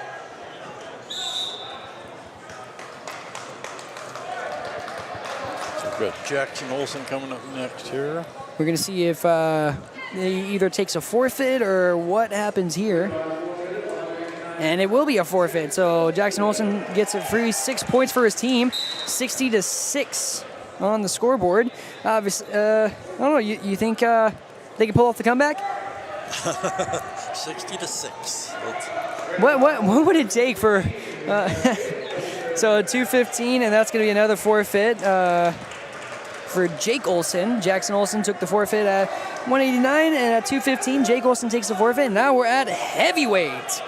This is Matthew Doust, who is going to take a forfeit at heavyweight. 66-12. You know, I think that was a fun one. That was a really fun one. I will admit the forfeits at the end kind of ruins the momentum. It kind of makes it a little more anticlimactic. But I guess it's kind of tough finding some bigger kids nowadays. But you know, a lot of really fun matches here. I think the road crew certainly gets to end the night on a positive. I want to find out too about that ejection. So does that affect him in any upcoming matches? That's what I'm wondering too. I've never seen that before. Because I'm curious for one if it was because of like you digging his nails in, or if it was a biting, or what it was. Yeah. I did see the blood. There was definitely blood on the wrist of Holmberg, but what I'm confused about is what exactly it was. Like, was it even Holmberg's blood? Was it actually Gullickson's blood? I'm not sure, but. I don't know who we would ask. If we would ask the official, but now we're getting ready for our exhibition JV matches, and looks like our camera turned off after that last varsity match. So you're kind of just listening to us talk about what happened here. So after a rough start facing off against Holding Ford, granted Holding Ford, very strong team. Much credit to them. Those seniors from 160, I believe it was, all the way to heavyweight, really helping lead the charge for Holding Ford. Certainly going to have a great season for them. Best of luck to them as they go on. But I mean, after that, they really locked in. They had some really great matches against the Wolves to come away with a win, and then very dominant 66-12 win against Deer River to wrap up the night. And so, what do you think? Looking forward now for the road crew? What do you think needs to be worked on? What do you think is certainly going to be bright in their future? Well, and I think in the practice now they're going to kind of analyze what went on. They're always recording matches, so they kind of go back and look at them. And of course, back in the 90s when my son graduated, that was when we had the handheld VHS recorders, and we'd record, and then we'd go home and watch and learn from it. And that's probably what these guys will do too, is study and see where they need to go. And the coaches now know kind of what they need to work on when you really get in battle, and where you're going to go from there. So. And for a lot of these guys, that got their first varsity starts as well tonight, they get a chance to see what it's like and see, okay, this is what it's going to take. This is what I need to do better. This is what I'm doing right. This is what I'm doing pretty great at. And just adjusting from there and improving from there. Just growth and progress. Yep. It's the early part of the season. And I know, like the coach for Holding Ford said, this was their first couple of meets of the season, and so just brushing off those cobwebs and just really excited to see these kids in action. Because I mean, to think in just how many months, like 2-3 months from now, we're going to be heading to state tournaments. Heading to the state tournament. I almost said the Excel Energy Center, but it's now the what is it called now? The Grand Casino Arena. Yeah. Going all the way out there to play where the Wild play. Yep. So it's going to be a fun season for sure. My wife and daughter and granddaughter and great-granddaughters went down there to see Lainey Wilson, so they had a heck of a time. Really, How about really that? Nice concert. Oh, I bet. Nice performer, so. And it really becomes a busy week, and I know I got to cover the state tournament a couple years back, and it was a really fun time. Granted, I underdressed because I wore short sleeves, and it's still a hockey arena, so it's still cold. Right. So we got to give another shout out to Devin Kruger. I got a text from him a little while ago, and the baby's not here yet, but he said it's getting close. Come on, what's taking you so long, little guy or girl? Special shout out to Devin. Thanks for reaching out to me. I was really happy to come down and help cover these matches. Yeah, we're hoping the best for them. So absolutely. And I think now's a good time to play some ads, play some sponsors, and then we're gonna get our player or in this case wrestler of the day up here. I think it's I think Zutter is a pretty obvious contender. We already brought him up here earlier, but now we got to let him know he's going to be the star of the game, brought to you by Hugo's Family Marketplace in Pine River. Hugo's Family Marketplace, Pine River, is where you can find it all and still enjoy the local hometown atmosphere every Wednesday. Gallons of milk are just $2 for $6. Visit them online for curbside pickup or delivery, PineRiverFamilyMarket.com. And of course, we have our Enbridge Energy Player of the game as well. And I'm going to delegate that to you, Roger. Who do you think? Obviously, Zutter is the player of the game, but who should be the Enbridge Energy Player of the game? Oh, man, there are some good ones that give some good shout-outs, too, there. Probably Trevor Holmberg. I mean, he's, I was thinking the exact same thing. Yep. Yeah, so we're going to bring those two up here for an interview, and so we'll be back for some more before we wrap things up. All right. Thank you again, Roger, for joining me here today. You bet. I appreciate it. Yeah. You have a good evening. You too. Your propane from Lakes Community Co-op. You get the propane from the pro without the pain.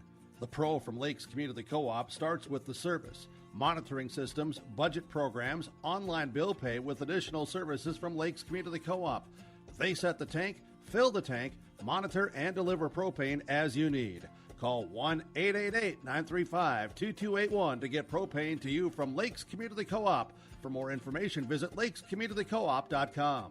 Do something fun and make new friends. Join a bowling league at Community Bowl and Pizzeria in Pine River. Community Bowl and Pizzeria has openings for all leagues: men's, women's, mixed, youth, seniors, and also Special Olympics. Enjoy some friendly competition and have a great time. Food specials offered on all league nights. Don't forget Moonlight Bowling every Saturday evening. For information on leagues or to sign up, call or stop into Community Bowl and Pizzeria in downtown Pine River. 218-587-3100. At Enbridge, we believe sustainability is the foundation of our success. How well we perform as a steward of our environment, a safe operator of essential energy infrastructure, a good neighbor, and a diverse employer defines our success. Learn more about Enbridge's environmental, social, and governance commitments and our Indigenous Reconciliation Plan at Enbridge.com.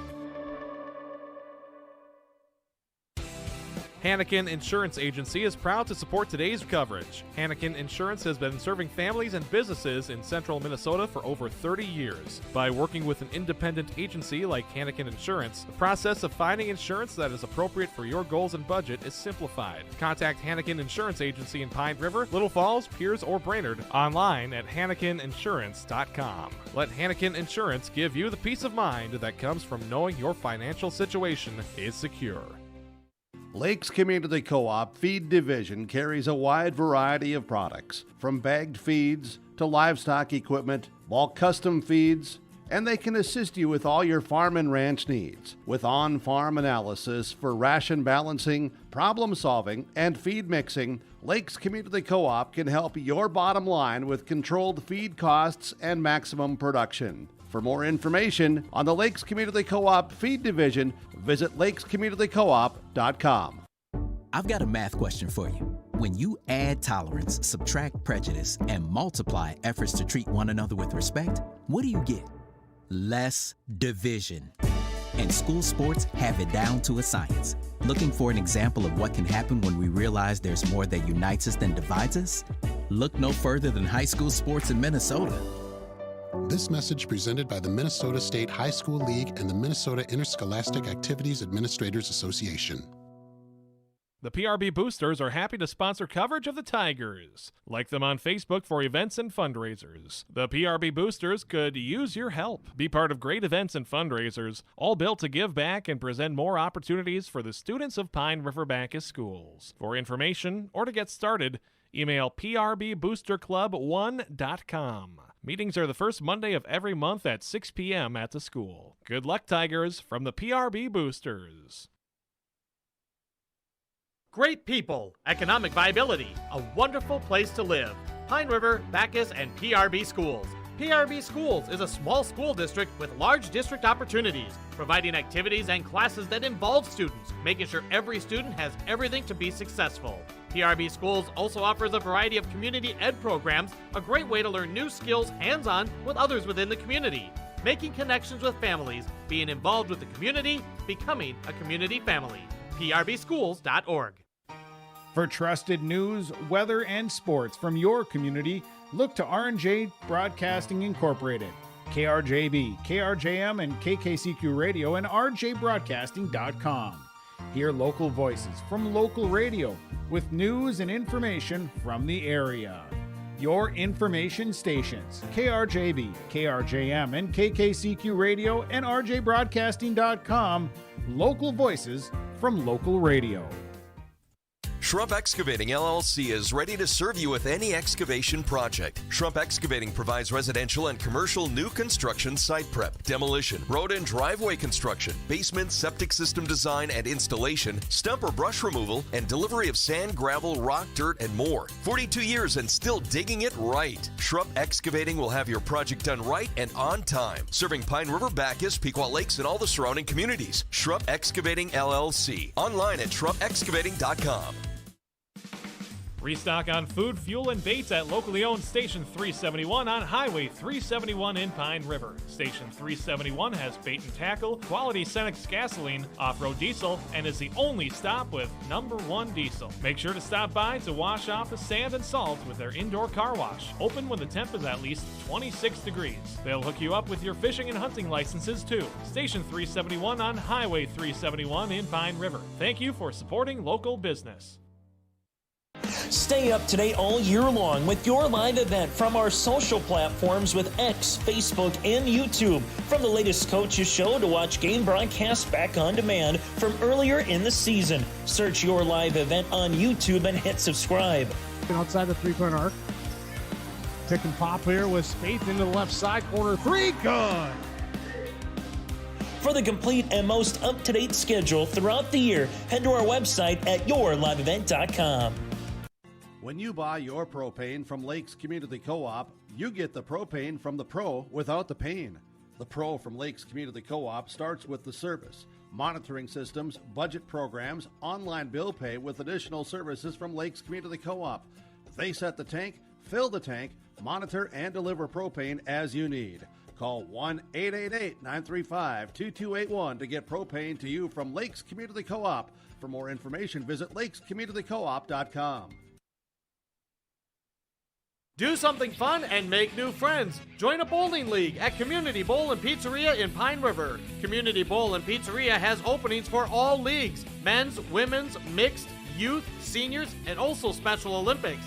Enjoy some friendly competition and have a great time. Food specials offered on all league nights. Don't forget Moonlight Bowling every Saturday evening. For information on leagues or to sign up, call or stop into Community Bowl and Pizzeria in downtown Pine River. 218-587-3100. At Enbridge, we believe sustainability is the foundation of our success. How well we perform as a steward of our environment, a safe operator of essential energy infrastructure, a good neighbor, and a diverse employer defines our success. Learn more about Enbridge's environmental, social, and governance commitments and our Indigenous Reconciliation Plan at enbridge.com. Hannikin Insurance Agency is proud to support today's coverage. Hannikin Insurance has been serving families and businesses in central Minnesota for over 30 years. By working with an independent agency like Hannikin Insurance, the process of finding insurance that is appropriate for your goals and budget is simplified. Contact Hannikin Insurance Agency in Pine River, Little Falls, Piers, or Brainerd online at hannikininsurance.com. Let Hannikin Insurance give you the peace of mind that comes from knowing your financial situation is secure. Lakes Community Co-op Feed Division carries a wide variety of products, from bagged feeds to livestock equipment, bulk custom feeds, and they can assist you with all your farm and ranch needs. With on-farm analysis for ration balancing, problem solving, and feed mixing, Lakes Community Co-op can help your bottom line with controlled feed costs and maximum production. For more information on the Lakes Community Co-op Feed Division, visit lakescommunitycoop.com. Alrighty then. Thank you for not leaving just yet, because we have our interview with our two players of the game. Parker Zutter, our player of the game, as well as our Enbridge Energy player of the game, Trevor Holmberg. So, first of all, congratulations on those last couple of wins in the duels. And Holmberg, I want to start off with you. So, obviously, big win there. I wanted to ask about that third period. Obviously, he chose neutral. It was kind of out of your hands on like what the decision was going into it. So how big was it for you to get that takedown in that third period? It was pretty big for me to get that takedown, because then it like will set the tone for the rest of the match. And yeah, that's about it. And of course, probably a little frustrated when you had the top position throughout a lot of the match, and it just really cranking and just couldn't get the turn that you needed. And so, where are you finding a lot of that mental strength and a lot of that willpower to keep the lead in the match? Well, I just know that if I don't like try to keep going, and it helps me focus on for the team score, and that the team needs me to do that, and yeah. And don't want to forget about you, Parker Zutter. Also, another big win, another big match today. And so now looking forward for the rest of the season. I know we kind of talked about this a little bit already, but what's the big goal going into the next practice to work on? I think our conditioning's pretty good. I think we're wrestling pretty good. I think we just need to work on some top moves and like pinning combinations, because we're getting in the right positions, but I just think we need to work on how to finish the match strong. Holmberg, you would agree with that? Yeah, I would. And so what are some of these meets coming up this year that you guys are really looking forward to and really excited for, whether it's like a certain guy that you know you're going to be up against that you can't wait for, either rivalry or just a good match, or just a good team that you really want to test yourselves against? I'm excited for the Jackhammer tournament in Pequot, because there's a lot of good teams there. There's a lot of good wrestlers there, so you get to like test the waters, see where you are and where you need to improve later in the season. So I think the Jackhammer is I'm the most excited for the tournament coming up. Yeah, and I'm most excited for Rumble on the Red in Fargo, and because there's going to be even more teams in the Jackhammer and a lot more better people, and then we get to stay up there a couple of days and have some good quality time with our teammates. Just hanging out at the in Fargo? Yeah, oh yeah. And of course, about 3 months from now, you guys are going to be looking to try and punch your ticket to go to the Grand Casino Arena for the state tournament. So how do you keep yourselves focused on the meets happening this month and focus on the next meet and not thinking so far ahead? I think you just got to look at what you got to do for the team. The team's going to need you to step up, and you just got to look forward at what you need to get done in the moment, and that's most of the time dual meets. And sure, you can look ahead a little bit, but you got to focus on what's coming up and just not get too focused on what's going to come up. Yeah, I like to think of it as like a book, and like every meet is like a new chapter. So I just like to focus on the next chapter, because you can't complete one without completing one and not going on to the next and thinking about the next. Love the analogy indeed. And so sadly, the huddle isn't recording on the camera anymore, so they're only going to be able to hear you. But any special shout outs you want to give out, friends, family, anyone who's going to be hearing this? I would want to shout out my my parents for always being here and supporting me. I'd like to shout out Colton Barnes, the JV. He got a big win at the end. He set the tone really hard there. Nice little slam at the end. I liked it. First year wrestler, he's going out there and scrapping. I like it. I was going to say the team is really getting hyped there. And so how big is like that support showing to these JV guys who are getting these exhibition matches and trying to wrestle for a spot for varsity? I think it's really big, because then it like gets them more motivated while we're cheering them on to try and get the varsity spot. Yeah.